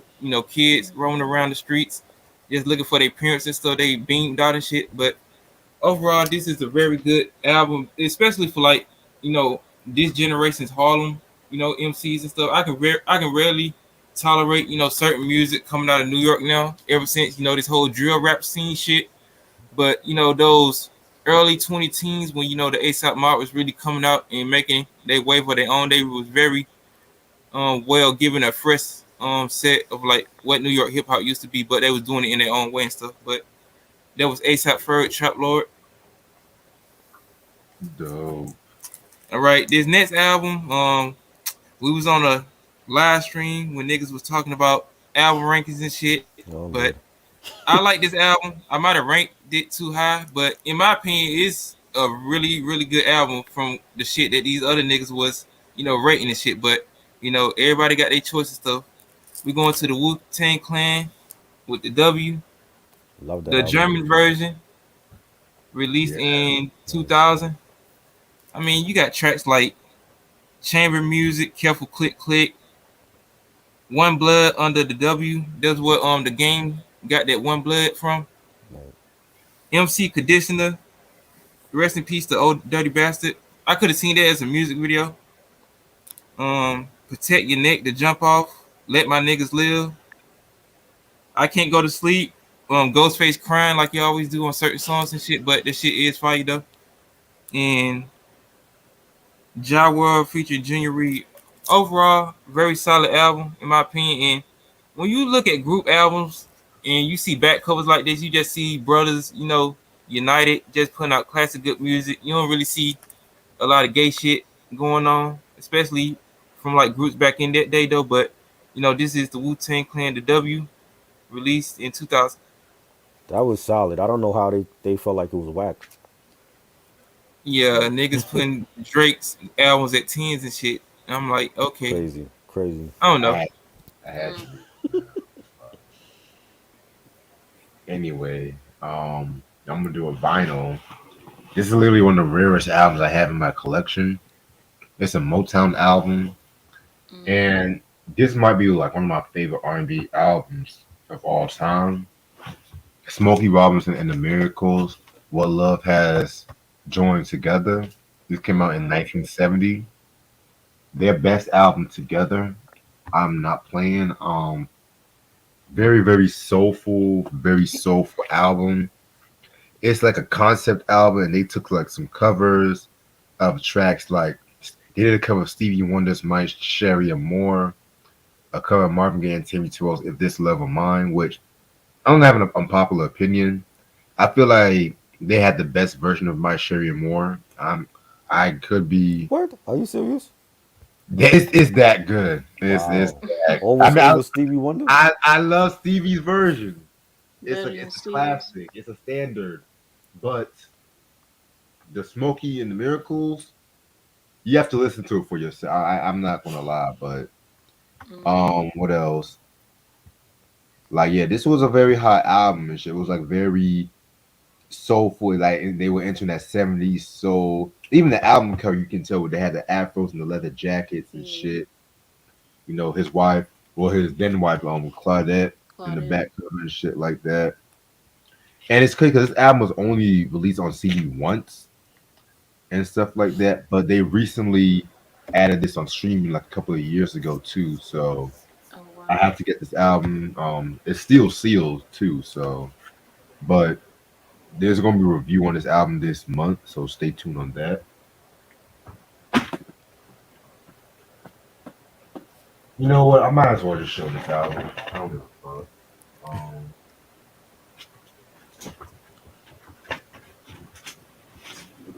This album, I'm gonna piss off a lot of people with my opinion Uh-oh. on this album. Drum roll.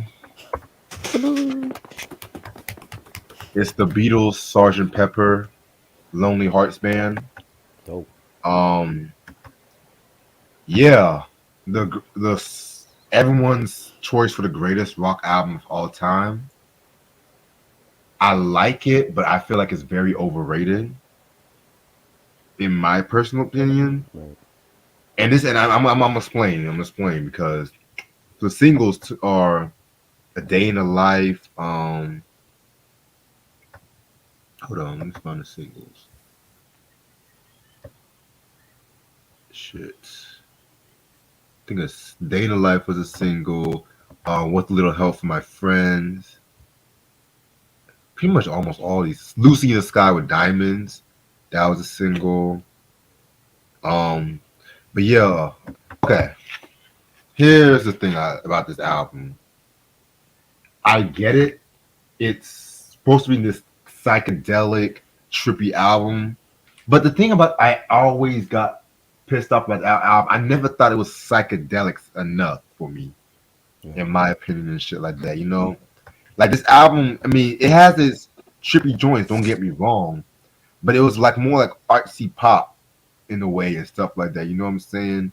And they pretty much they pretty much was like on that LSD around this time. Mm. They were trying to use the albums as like a way to speak on using the album as an art form. But let's be real, they were very influenced by like the Beach Boys, Pet Sounds, and there was some controversy too because Frank Zappa, of the Mothers of Invention, he pretty much said that the Beatles kind of stole their sound and stuff like that. You know what I'm saying? Because I've always felt like Revolver was like to me the more psychedelic out of this album and shit like that. Like I said, this album is a good album, but it's not. I'm not really even the biggest Beatles fan, but it's not like what I would consider like their crown jewel. Even Rolling Stone at one point named it like the greatest album of all time before they replaced that with Marvin Gaye's "What's Going On" and shit. And the album. Oh, and also around this time, John Lennon he caught some controversy because he said like how the Beatles were bigger than Jesus Christ too, Wow. and they stopped performing live like years before too. So yeah, this was good album, not among my favorites. I kind of prefer Revolver and Abbey Road over this one. So Now, you don't feel like Abbey Road is overrated? hell no. Really? Because that seems to be like that and Sergeant Pepper seem to be like the two most popular Beatles albums. Let me tell you, Abbey Road to me was them at their fully realized point because originally that was supposed to have been the Let It Be album, but they just had to like redo that whole fucking album because they were beefing around that time.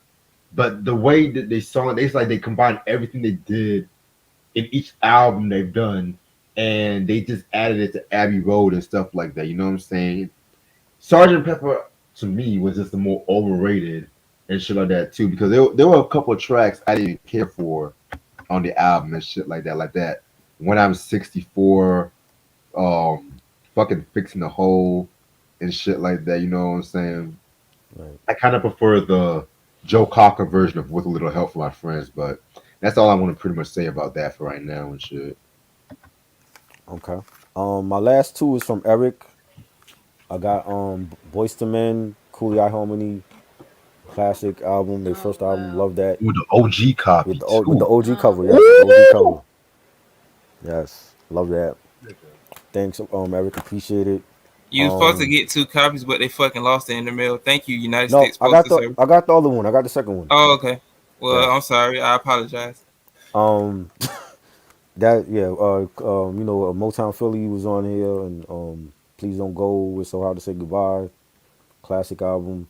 And then I got the East Side is the first album. Mm. Classic.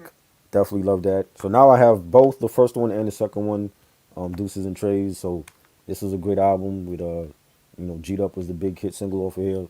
So thank you, Eric. I appreciate this. You're welcome, man. Anytime. Okay. My next picks are After Seven's Timeless. Yeah, this was Dope. the last album to have Melvin Edmonds on here. Rest in peace. Rest in peace to Melvin Edmonds. And this album also featured Melvin's son, Jason. Wow. Yeah. But after his father's passing, Jason left the group. Yeah. Yeah, Timeless is a good album. It has stuff like Running Out, Let Me Know, I Want You, Too Late, and they did their rendition of Betcha by Golly Wow. Classic. Nice. Yeah. Next one, it's an album we discussed, I want to say either in 2020 or 2019 sometime. Definitely one of her best albums ever. Aaliyah's One in a Million. Classic. Yeah, Yeah, Definitely. I've been wanting to get my Yeah. hands on this for years, for many, many years, and I finally got it. Dope. And it only Congrats. ran me like $8 and some change. So Okay. yeah, Amazon finally decided to sell this online. Yeah, because it was like out of print on Yeah, Amazon it for was out a of print while for and shit. so Yeah. long, Amazon never don't have and they shit. were I asking just for fuck with eBay. stupid money Right. at one point. Yep. Like, Yeah, asking for Pablo Escobar prices and shit. yeah, Exactly. yeah, yeah. Like some copies were running over 100. I know that at one point there was one copy that was running like for over 400. Wow. Yeah, Them Discog prices. mm, Ugh. yeah. But thankfully I got it at a good price. But yeah, one in a million. Yeah. Besides the title track, "A Girl Like You," "If Your Girl Only Knew," her rendition of Mm. "Choosy Lover," old school slash new school. Yeah. "Giving You More," 4-page letter. And I know there was one track on here that she did like her rendition of Marvin Gaye's "Got to Give It Up." Yeah. Yeah. Yes. Yeah, and the one I gave my heart to. Yep. Great. Definitely her best. Rest in peace, Aaliyah.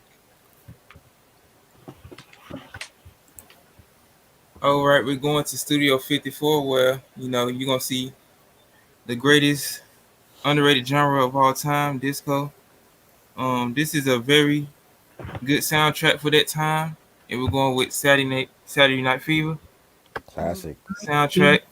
Love that. Shout out to the Bee Gees, one of the greatest disco groups of all time. You Yes. got songs like "Staying Alive," "How Deep Is Your Love," "Night Fever," "More Than a Woman." You got songs on here by Casey and the Sunshine Band, "Boogie Shoes," "Jive Talking," "You Should Be Dancing." Overall, classic album. Movie's funny as fuck too. So Yep. so For Saturday Night sure. Fever. Great pickup. Thanks. All right. This is a group of just beautiful sisters that was in the disco era, just putting out, classic music. I think they should be in the Rock and Roll Hall of Fame, but you know how it is with the voting shit now. So I think this song should be in the Library of Congress one day, and we're going with Sister Sledge, "We Are Family" Classic. album. Love Mm. that album. Mm. Yeah, man, just look at the back cover. Like Oh yeah. you don't see black women like this, Right. instead of just out here twerking and just exposing themselves. These were women that were doing music at a time where anybody could have did it. The good thing about the disco genre is it wasn't no discrimination. Anybody and their grandmother could have been out here making that type of music though. But Right. with the whole disco sucks, explosion in '79, Yeah. they really thought they killed the genre. But you still hear different types of that music in genres like pop music, house music, electro, Right. etc. But you got songs like "He's the Greatest Dancer," which was on the Road Bounce. I think Hmm. it was on the Road Bounce movie, if I'm not Yep. mistaken. Yep. "Lost Yep. in Music," everybody's favorite cookout song, "We Are Family." That Hmm. song should definitely be in the Library of Congress. The "Lost in Music," the 1984 Bernard Edwards and Nile Rodgers remix. The first time I heard that was on the Grand Theft Auto Vice City Stories video game. Definitely way better than the original one. It just got that extra flavor to it. So there are definitely Hmm. future Rock and Roll Hall of Famers. Sister Sledge, "We Are Family." Facts. And Will Smith sampled "He's the Greatest Dancer" for Yeah. getting jiggy with it. Yeah. All For right, getting shout out to jiggy Will with it. Smith for keeping it jiggy. Then Shit. All right. This one's from Ashley and stuff like that. This is Christina Aguilera, "Stripped." I This love that is like a album. studio album. Great Mm-hmm. album. Yeah, man. That shit I didn't know I was a Christina Aguilera I head. didn't. I didn't know that. I was not. Yeah. Yeah, man. But this is not like the teen pop Christina. This is when she was growing up. Cause I was just talking to my friend, and I was talking about how during like the whole TRL era, Yeah. like these boy bands or these teen sensation, they go through a template. Like the first Mhm. album be like all bubblegum pop. Mhm. The second album will probably be like the same thing, but they'll add like a little different taste to it. Then the Yeah. third album, they'll try to have like a little edge and a little sex appeal and force that shit. Then Yeah. they'll throw in the occasional Christmas album or whatever. But Mhm. you're just saying, and then also they go through issues with the label and their manager or whatever. But luckily, Christina didn't go through that shit. She was just like, I'm gonna do my own fucking thing. She didn't end up being like a Britney and having people control her or whatever. But that's another story for a different day. Mhm. Um, yeah, man. Singles album is known for was Dirty. That features Redman. Mhm. Beautiful. Fighter. Can't Hold Us Down and The Voice Within. But my favorite track is that Loving Me for Me. And believe it or not, that was actually co-produced by Scott Storch. And I'm just like, that's actually a good beat from him because Hmm. you guys, I'm not the biggest Scott Storch fan Oh my lord. like that and shit like that. So yeah, man. Thank you, Ashley. And yes, it's still sealed up too and shit too. So No yeah. problem. All right. Oh yes. Two words. Fat boys. Yeah. Classic. Mm, Ah. mm, mm. Yeah, man. I got this last week. That's what's up. Motherfucker. I finally found this album because this album for a while was expensive as Hold fuck. up, hold up. Send the link to Mm. BJ, yo. I thought he was supposed to join us. Yeah, I sent the link to BJ. BJ, come through, yo. Yeah, where I you can been send at, it. What are you talking motherfucker? Come about? on. Come on to Nobody marry you, cares. brother. He said nobody cares about what he picked up. Come We ain't on, gonna man. leave you out Bro, of here. This is Black I History literally Month, sent brother. the link to BJ. Bro, We come leave on, no man. black folks behind in Black History Month. Any other Right. month, you stop. Facts. I want to see what you got. I want to see what you got. Yeah, I'm gonna Yeah, send the me link too. again, but I already sent you the link, but I can send it again. Hold on. Yeah, I just I thought he resent. was coming on. I'm like, where is I he? bet he's like, I these sent motherfuckers trying to leave me out the loop. Mm. I sent Oh man. everybody. I sent everybody the link, but yeah, BJ, I already sent you the link and shit. But anyway, the Fat Boys first album, this came out in '84. Very, very, very dope album. Very influential album when it comes to hip hop. You know what I'm saying? Rest in peace to Buffy, Prince Marky D. Rest in peace to him and shit. Singles albums known for are Jailhouse Rap and Can You Feel It? Dope. But it was also known for like the B-side Stick 'em, which that was like a huge hit in the underground and stuff. This fucking beatboxing and it's just like a fucking dope album. Like you have Curtis Blow, Larry Smith, Davey DMX Reeves, the original DMX, and shit like that. Fucking timeless fucking album in my opinion. I fucking love it. And they recently reissued this album not too long ago too, and they had this album in like a little pizza box or some Yeah, I know shit what you're like talking about. that. Yeah, Wow. yeah, man. So Fat Boy, self-titled. Expect a review on this sometime very soon.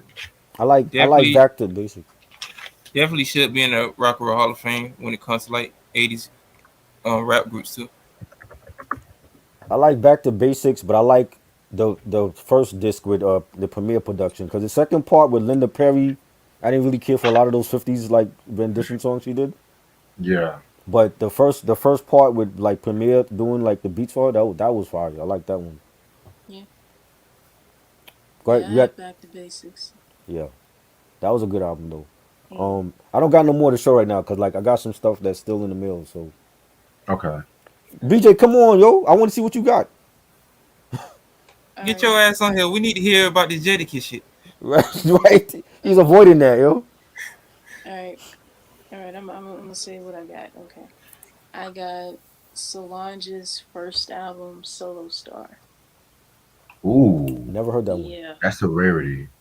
Oh yeah, it is. It is definitely came out in '03. pretty much her father, Matthew Knowles, was the executive producer for the album. She had stuff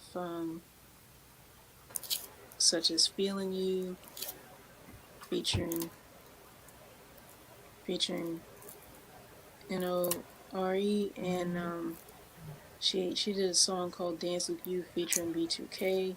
She even had a song called "True Love" with Lil Romeo at the time. She even did a song called "Thinking About You" featuring Murphy Lee of the Saint Lunatics on here. Yeah, yeah, a whole bunch of stuff that you really didn't expect. And yeah, pretty much her sound with this album pretty much was like that R&B slash pop feel to it, something that's way different than what she's doing now, you know, and that's definitely saying something because I have this one, I have her second album, Soul Angel and the Hadley St. Dreams. I even have A Seat at the Table, and I have her EP, Truth. Okay. Yeah, this dropped in 2012. Pretty much, she has stuff like let me see. Yeah, she had some dope stuff off this EP. She has stuff like Losing You, Looks Good with Trouble, Lovers in the Parking Lot. Um, just pretty much some dope stuff. Some of the stuff it kind of has that 80s um, pop feel as well as mid tempo house music if anyone's into that. You know, Solange's True EP, definitely dope. BJ said, "Do you think the fat boys were exploited because they were fat?" I don't think they were. What? They were exploited at all. I mean, because Heavy D was big, so was Chubb Rock. I don't think they were exploited as artists at all. They just, I think people didn't take them seriously because they were fat. Like lyrically, I felt like they were like a joke to like a lot of people. I feel like their managers purposely try to get them fat though. The Fat Yeah, Mm. Boys. they unsung. They pretty much explained it in the unsung and shit. Oh wow. Oh wow. Nah, That's Bismarcky crazy. wasn't as big as the Fat Boys though, Ronnie.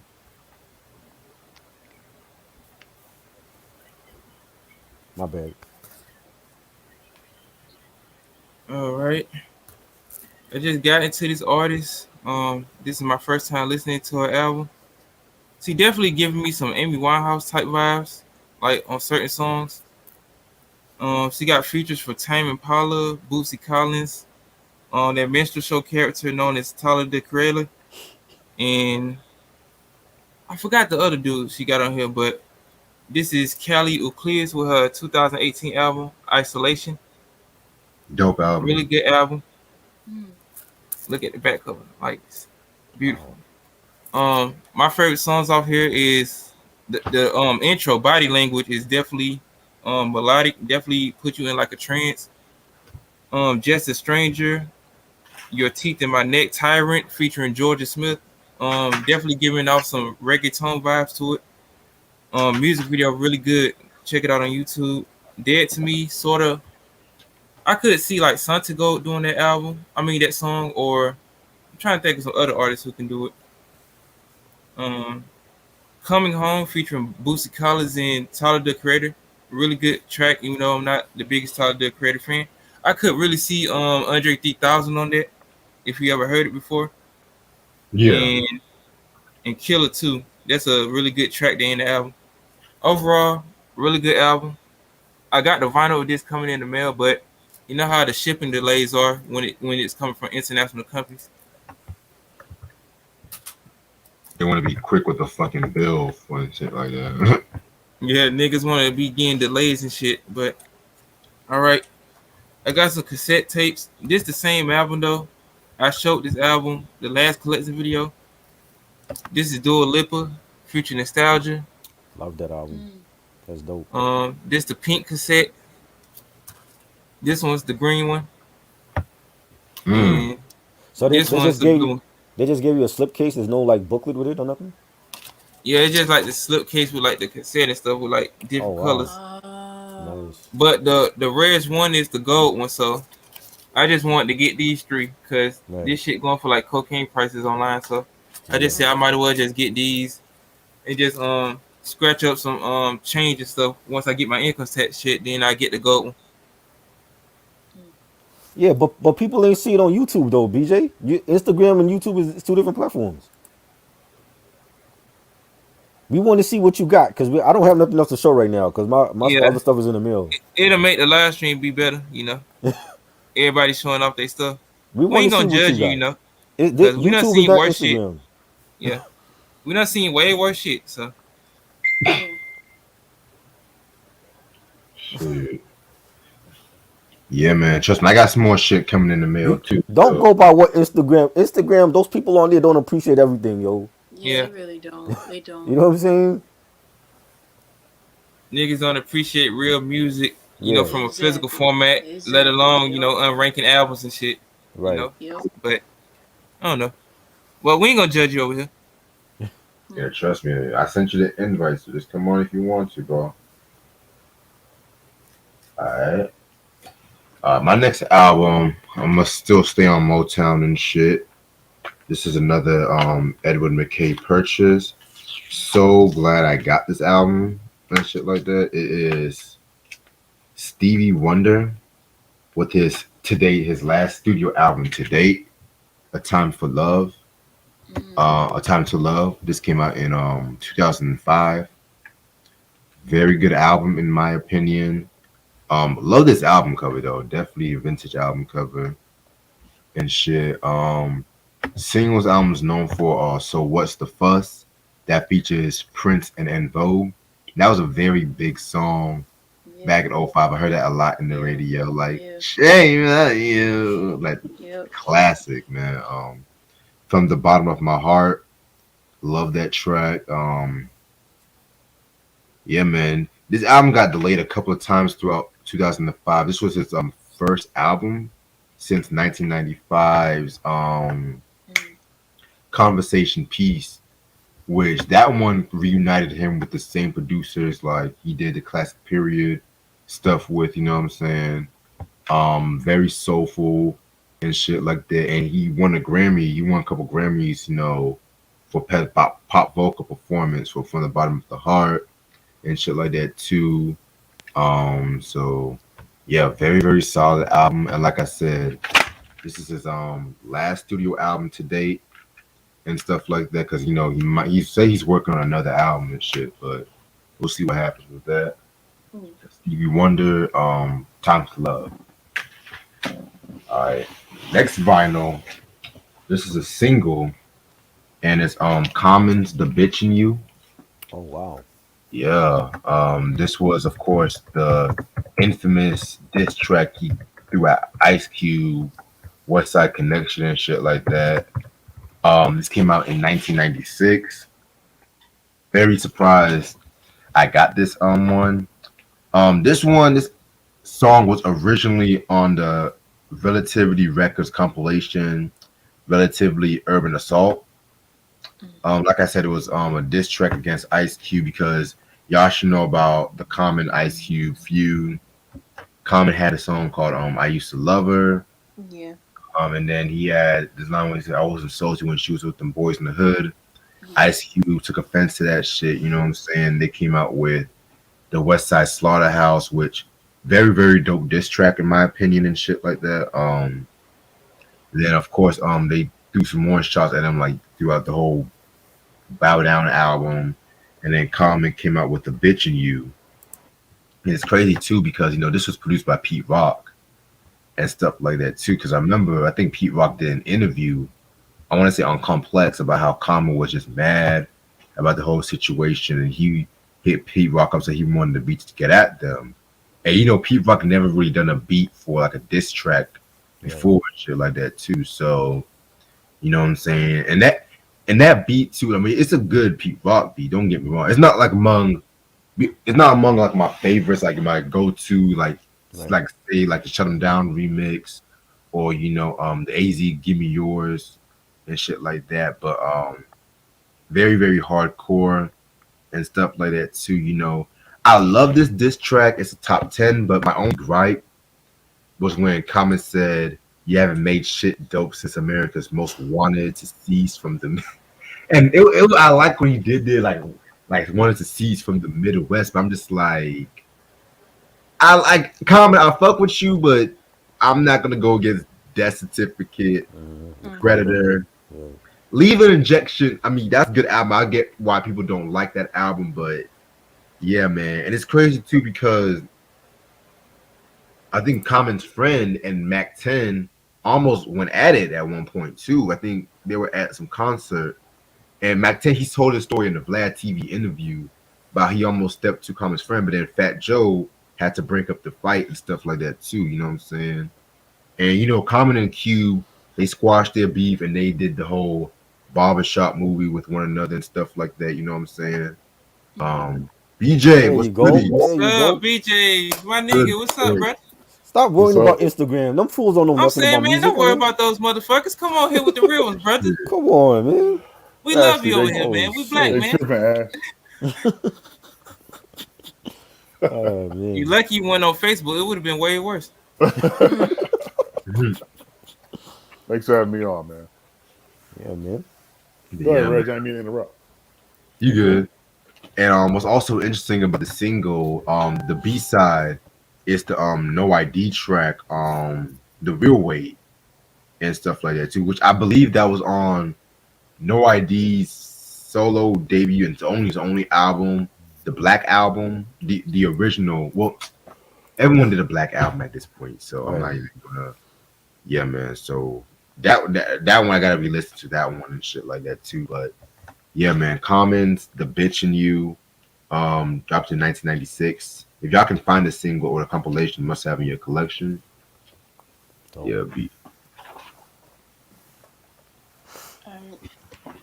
Okay. My next albums I have are from Kendrick Lamar. I have To Pimp a Butterfly. Wow. Nice. Yep. Love that album. hmm And I also have Good Kid, Mad City. Wow. Ooh, Yeah. Ashley got the gems tonight, man. real man. Shit. Yeah. Wow. Yep. Okay. She said she got to going. She said she Yeah. ain't playing with us tonight. Nope. Ashley coming out guns blazing with this extended clip. I see. Right?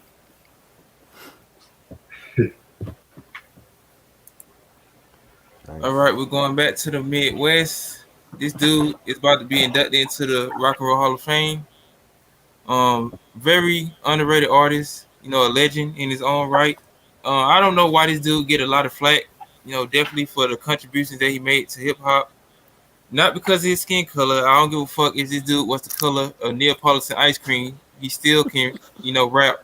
He got his own style. He came in with his own persona. He wasn't, riding the jock strap or anybody else. Probably one of my favorite albums from this dude. We're going with the Eminem Show by my boy Eminem. Wow. Classic. Classic Love album. that. I don't give a fuck what none of you Negroes say out there. I like this album. It don't matter what color this dude is. This dude was spitting bars on the Infinite album back in '96. Slim Shady LP, Marshall Mathers LP, and this just showed that this dude had something different to bring to the table. You got songs like White America, which could really be used today. The way that this country is being turned into. Right. Cleaning out my closet, Soldier. I want to smack the fuck out of somebody when I hear that song. And he did that song too. He produced that. So when folks be talking about Eminem's not a good producer, I can't tell. Everybody got their own producing style. Say Goodbye to Hollywood. I don't know if they had a music video, but I could have seen that as a music video. Sing for the Moment. What you doing over there? Dang, Reg over there beat somebody else. I'm sorry. Oh yeah, you got extra songs like Superman. When the music stops, say what you say till I collapse. My dad's going crazy with his daughter Haley. I could have seen that as a music video too. It really makes me laugh. I be bumping the shit out of that at work. So Mm-hmm. overall, classic album. Congratulations to Eminem for making the Rock and Roll Hall of Fame. You know, Yep. And that's another black man with an Eminem album that love Eminem just like me. So don't say that black people don't bump Eminem. yeah. Don't be like these no net niggas out here, Bizino, talking shit about Eminem and Right. stuff. But Right. you ain't even had no album go gold, let alone copper or brink. You know, so Right. besides that, we ain't gonna talk about that nigga. We going to a classic soundtrack. My boy Eminem again, 8 Mile soundtrack, Mm, Great. Great. Ooh. yeah. released in 2002. Only thing I don't like about this is it took one of the songs off the weekend by the artist named Brooklyn. I really like that song. They don't got it on the Mm. original pressing. I've been trying to look for this on the original CD, but to last I cannot find it. So I just have to deal with this. You got songs Lose Yourself, Eminem, Obi Trice, 50 Cent, Love Me, Eminem, 8 Mile. It was the same instrumental he was using on the bus when he was going to work doing the rounds and stuff. I love that. 50 Cent, Places to Go, D12 Rap Game, Exhibit, Spit Shine, Jay Z featuring Freeway, 8 Miles of Running. That was an okay track. Nas, you wanna be me, going at Jay Z, aka the Jigga Man.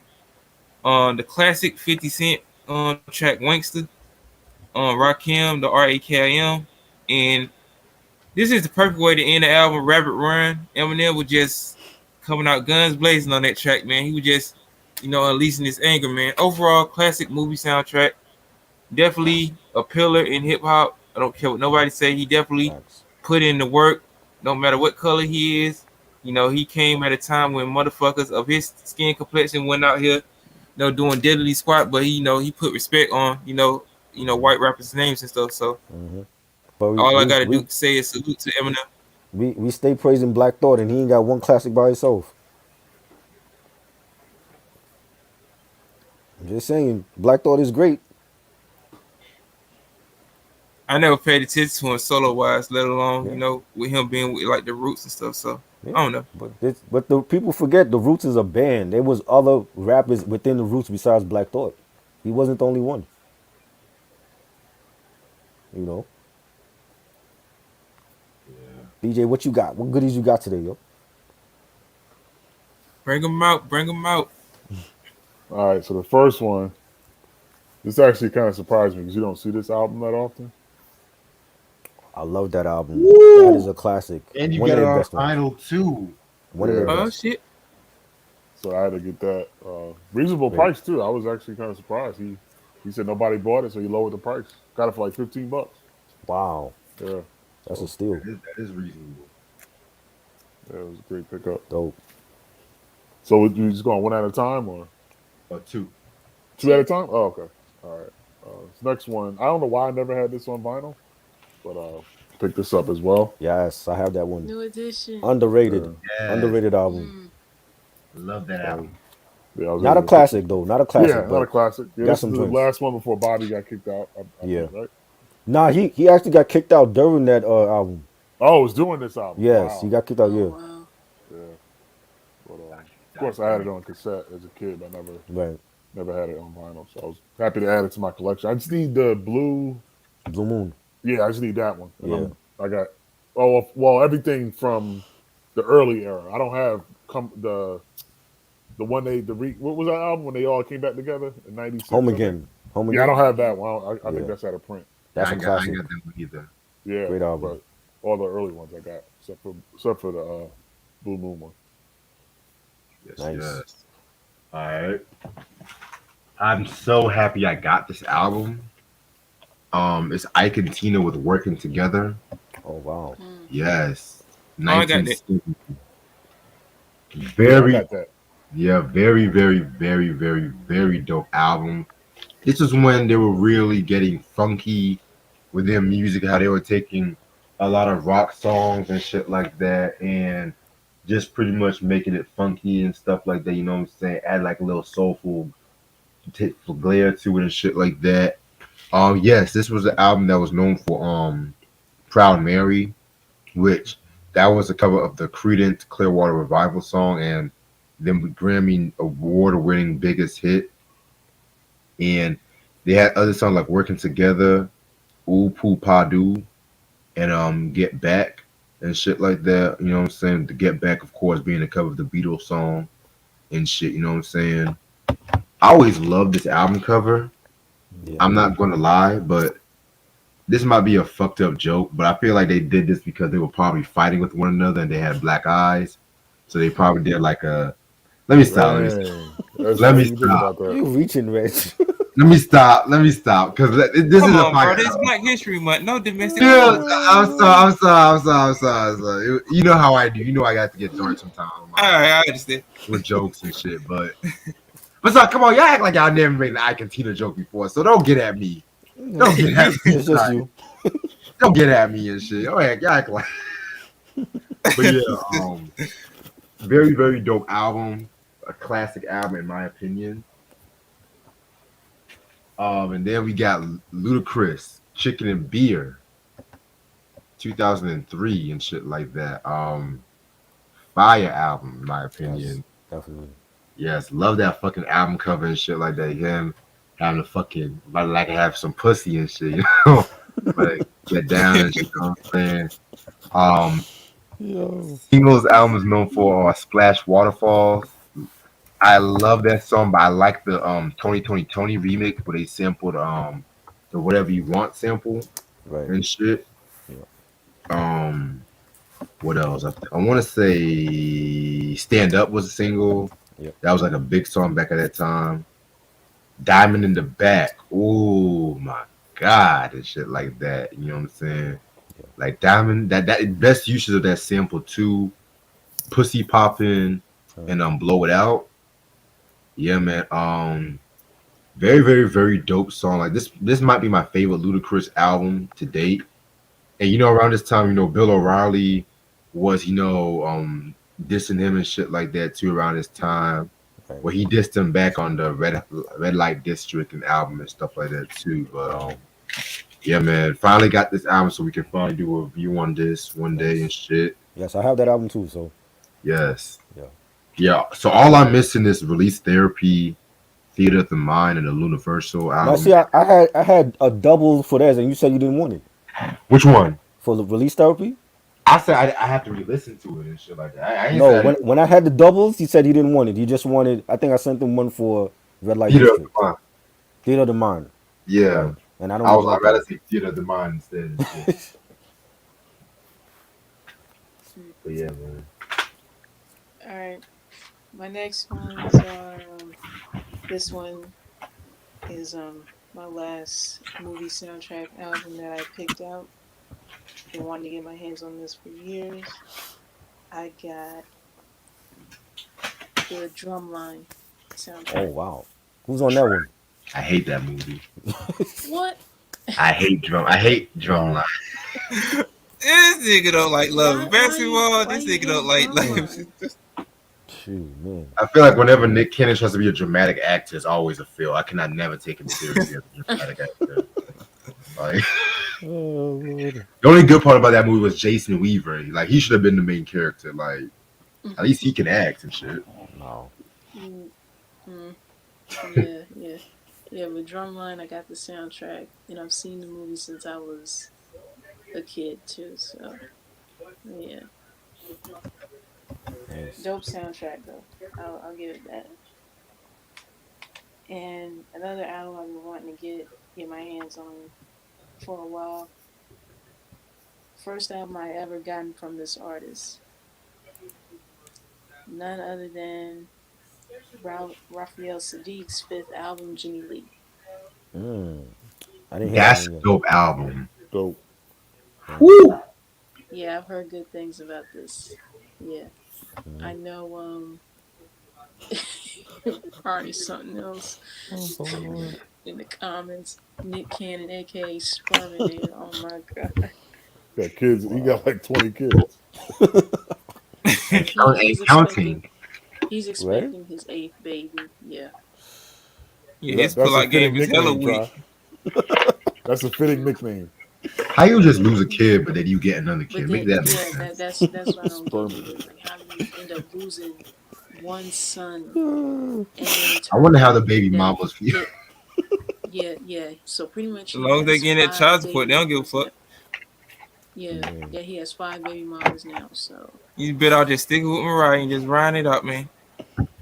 mm, Jesus. Well, you let Mariah go. That's a red flag already and shit. Like, yeah, Talking about you want to fuck Sweetie and shit. That's a red flag right there, sir. mm, sweetie, so yeah, weedy. yeah. But anyway, Yeah. Jimmy Lee by Raphael Sadiq. The only song I know that got played on the radio a lot is "Something Keeps Calling Me," and I love that track. Yeah, Right, stiffy. yeah. Anyone who's a Raphael Sadiq fan, definitely go get this album. Yeah. I think that album was about his brother. His brother was on crack or something. Yeah. Yeah. All these niggas are cracking shit. That is Black History, but fuck. But we just talked about like Ike yeah. Brown. This supposed to be a month of our people celebrating. Right? Like, yo, Oh Y'all man. stop. funny. All right, man. We got on to the next one. This is a classic album coming from the Prince camp, the purple one. This I wish this was a Black History Month exclusive. It's celebrating its 40-year anniversary this year. Here we going with Prince, 1999. Oh shit. Don't worry, I won't hurt you. That's my shit though, when it first started. Let's You got classic songs like 1999, Little Red Corvette, Delirious, Dance Music, Sex, Romance, Let's Pretend We're Married, Automatic, love that song. Yeah. Something in the Water Does Not Compute, Free. First time I heard this song, it made me cry because it definitely brings a tear to my eye because you definitely don't hear like a lot of artists like put their emotions in their music like they used to. Right. Lady Cab Driver, very underrated track. I could have seen that as a music video. He probably got it in his vaults or something. We probably won't never see it. All the Critics, Love You in New York, International Lover. Overall classic album. I never opened it, but I do know that this on purple vinyl, if I'm not mistaken. Dope.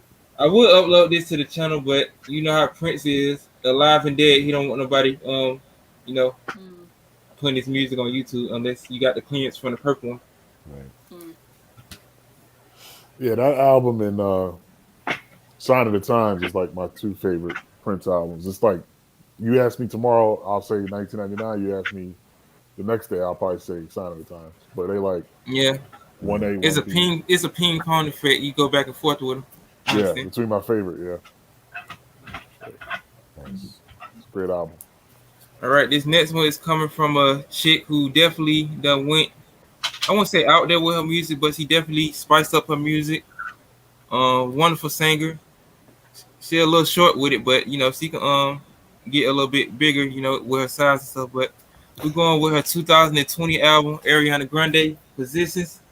Dope Her album. most sexual album Yeah. throughout her I saw that discography. first, Cause I remember her from being on Victorious and stuff. But Right. besides that, this is her most sexual album. You got songs like 34 plus 35. Y'all already know what that number is, 69. Motive featuring Doja Cat, my future baby mama. Just Like Magic. Yeah.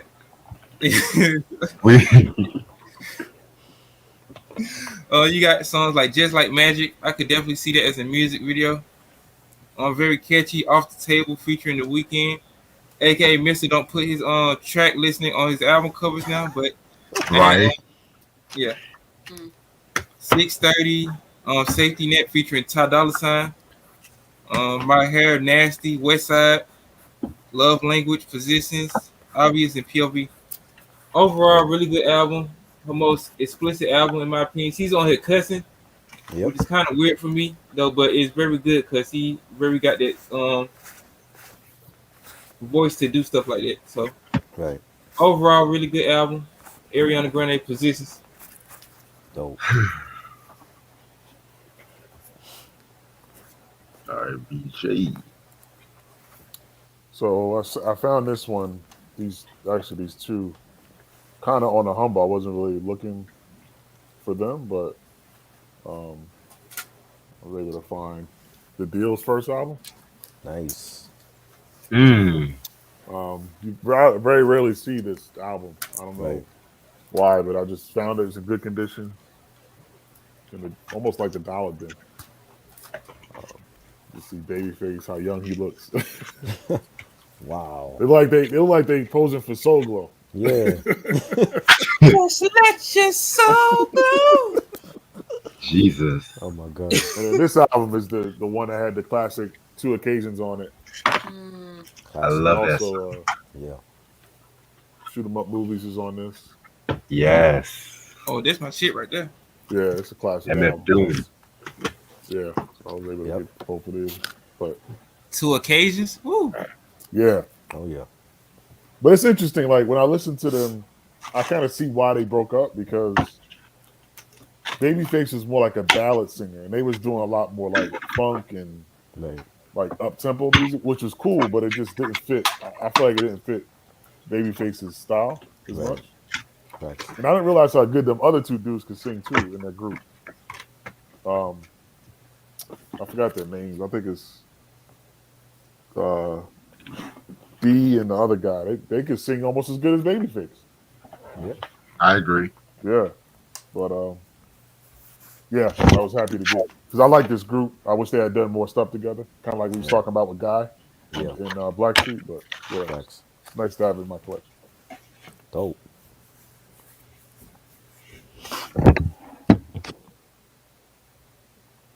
You got another one?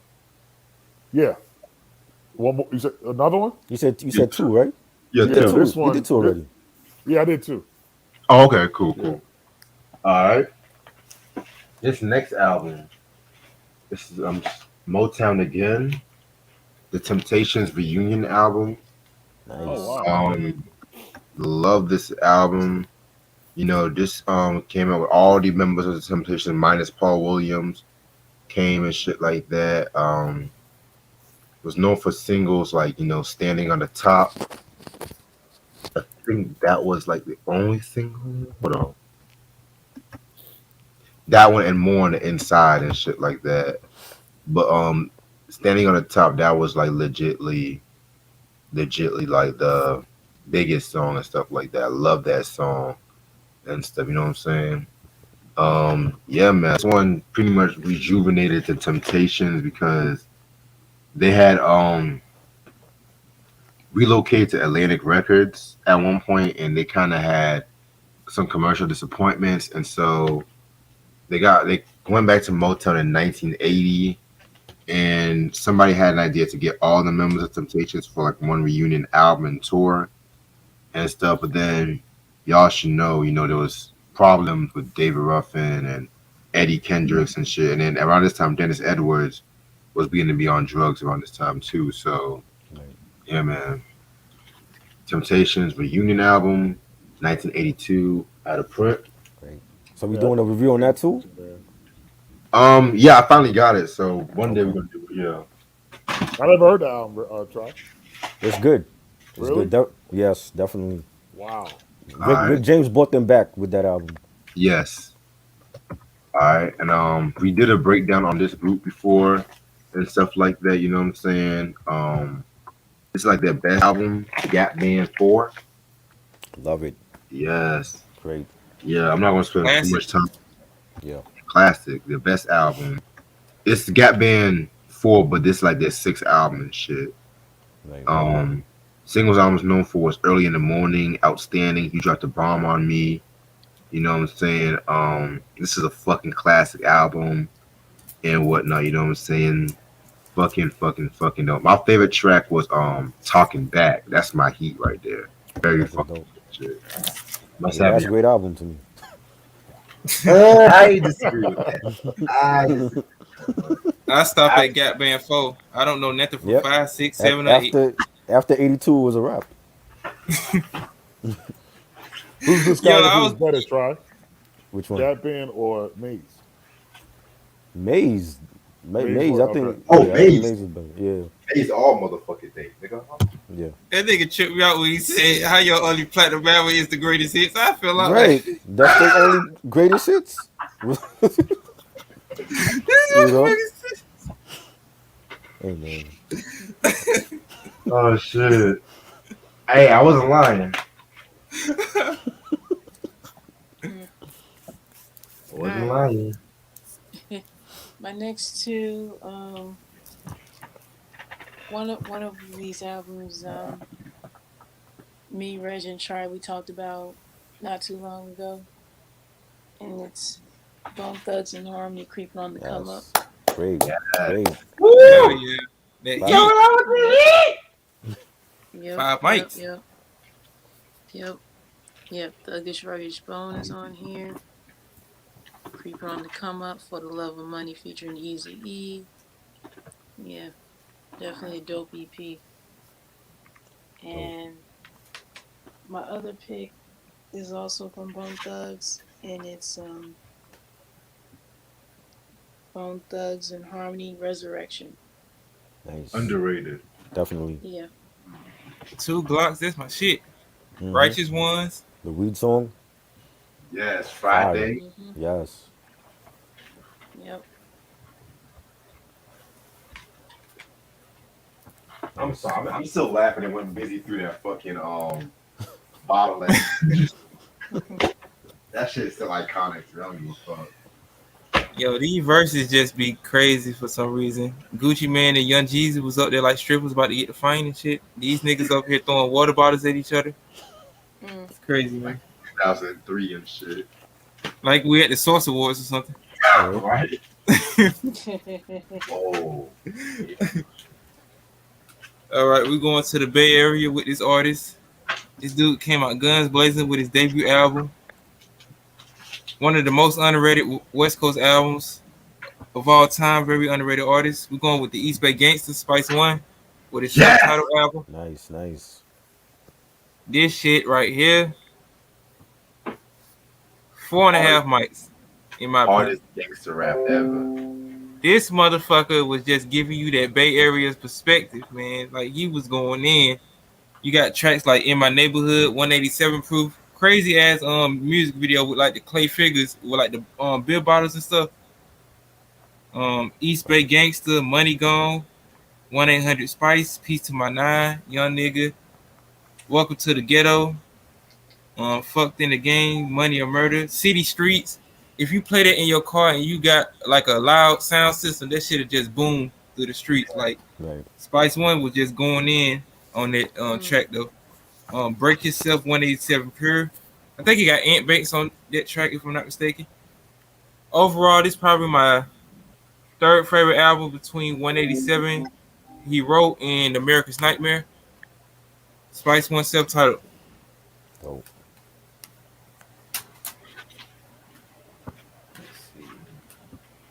All right, we're going back to Detroit. This dude right here has always been a MC of his own, a master of ceremony. Definitely under that Shady Records count. There's 2 different versions of this album. I think this is the second version.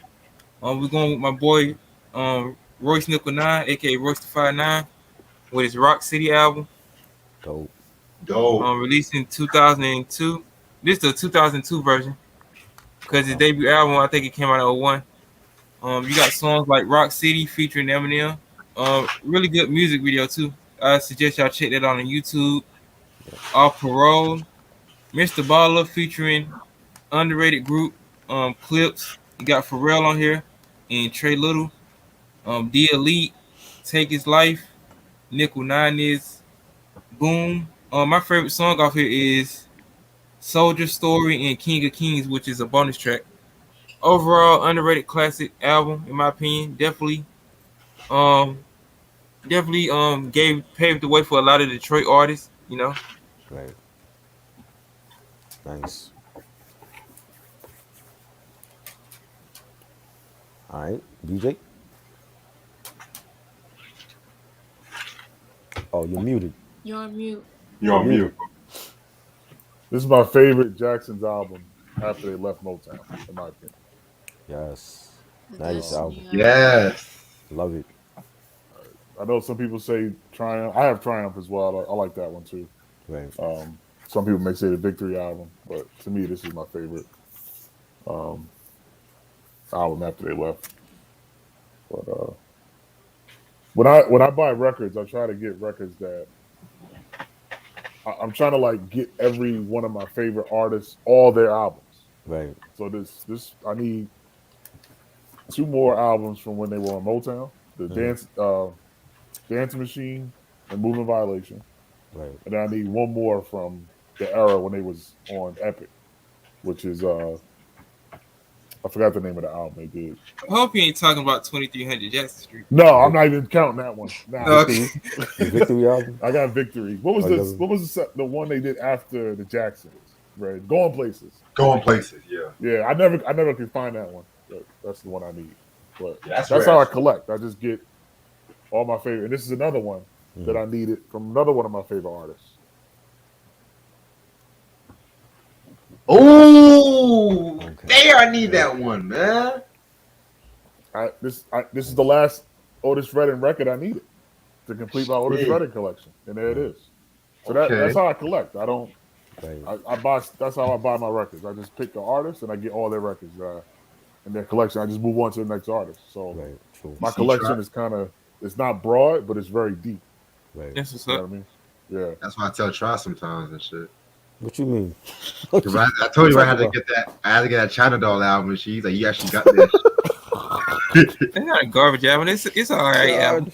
We've been down this road too many times. This dude don't like Lord Willing, but you like China Doll. Yeah, I don't, yeah, still don't man. understand that. Hold on. I I never like liked China China Doll. Doll. Like Lord willing, I that feel shit. like it's overhated and shit at times. Wow. Because it's no Lord good. Willing, That's I what- just like. it's overhated because it's no it's good. good. China Doll is good. It ain't no classic. It's solid I in my don't- opinion. There's like 2 songs I like on here. 2 songs. That's it. The one with Jay-Z and the one with DMX. The Dog and the Ah, Fox. yeah. That's it.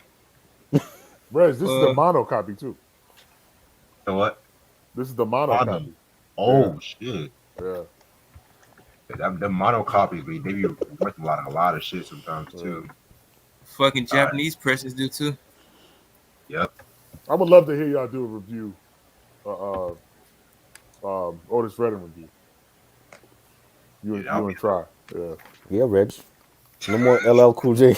I want that Lord willing review. That's definitely could do that. I'd rather do that than LL Cool J right now. I don't want to talk about no more LL albums. I'm sorry. He got a new album coming out, Try. Oh God. Oh, that the Q-Tip one. Hopefully it's good. Yeah. I don't have my hopes up. Give my boy LL a chance, man. He been out the game for a long time. That's the problem. He been out for too long. That's the rock and roll inductee right there. Yeah. He don't get That's no pass. Mr. Rock the Bells Radio. He don't get no pass. The Jay-Z don't get no pass either. Yeah, Rastafari and Jigga Man don't get no pass. Nope. Nope. I think Jake done, man. I think so too. I'm like, come on, man. Yeah. He's I don't like think he'll Tom make Brady. it wild. I just want him to hang it up. What can he talk about now? He's married Right, with 3 kids. exactly. What can he talk Yeah. about? He can still talk about shit. Like What? he can still talk about Selling bricks and rock in Marcy Projects? He don't do that no more. He's retired from selling that He's rock, man. retired. Yeah. Crack ain't selling like he used to. it. Anyway, shit. I'm gonna show a next single. I'm so glad I got this single. Jay-Z. Speaking of Jay-Z, he sampled this for one of his worst songs on the Black Oh Album. Lord. So it's the Madonna "Justify My Love" single. I thought you don't like that record. What the hell is that? Hold on. You like the record? I like this record. I don't like the Jay-Z "Justify My Love."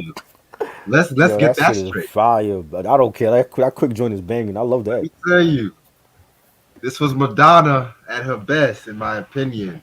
One of her best tracks ever. The video caused like a lot of controversy. You would Shit, try with Madonna, man. the video caused like a lot of controversy. These dudes love the Madonna, man. You said what?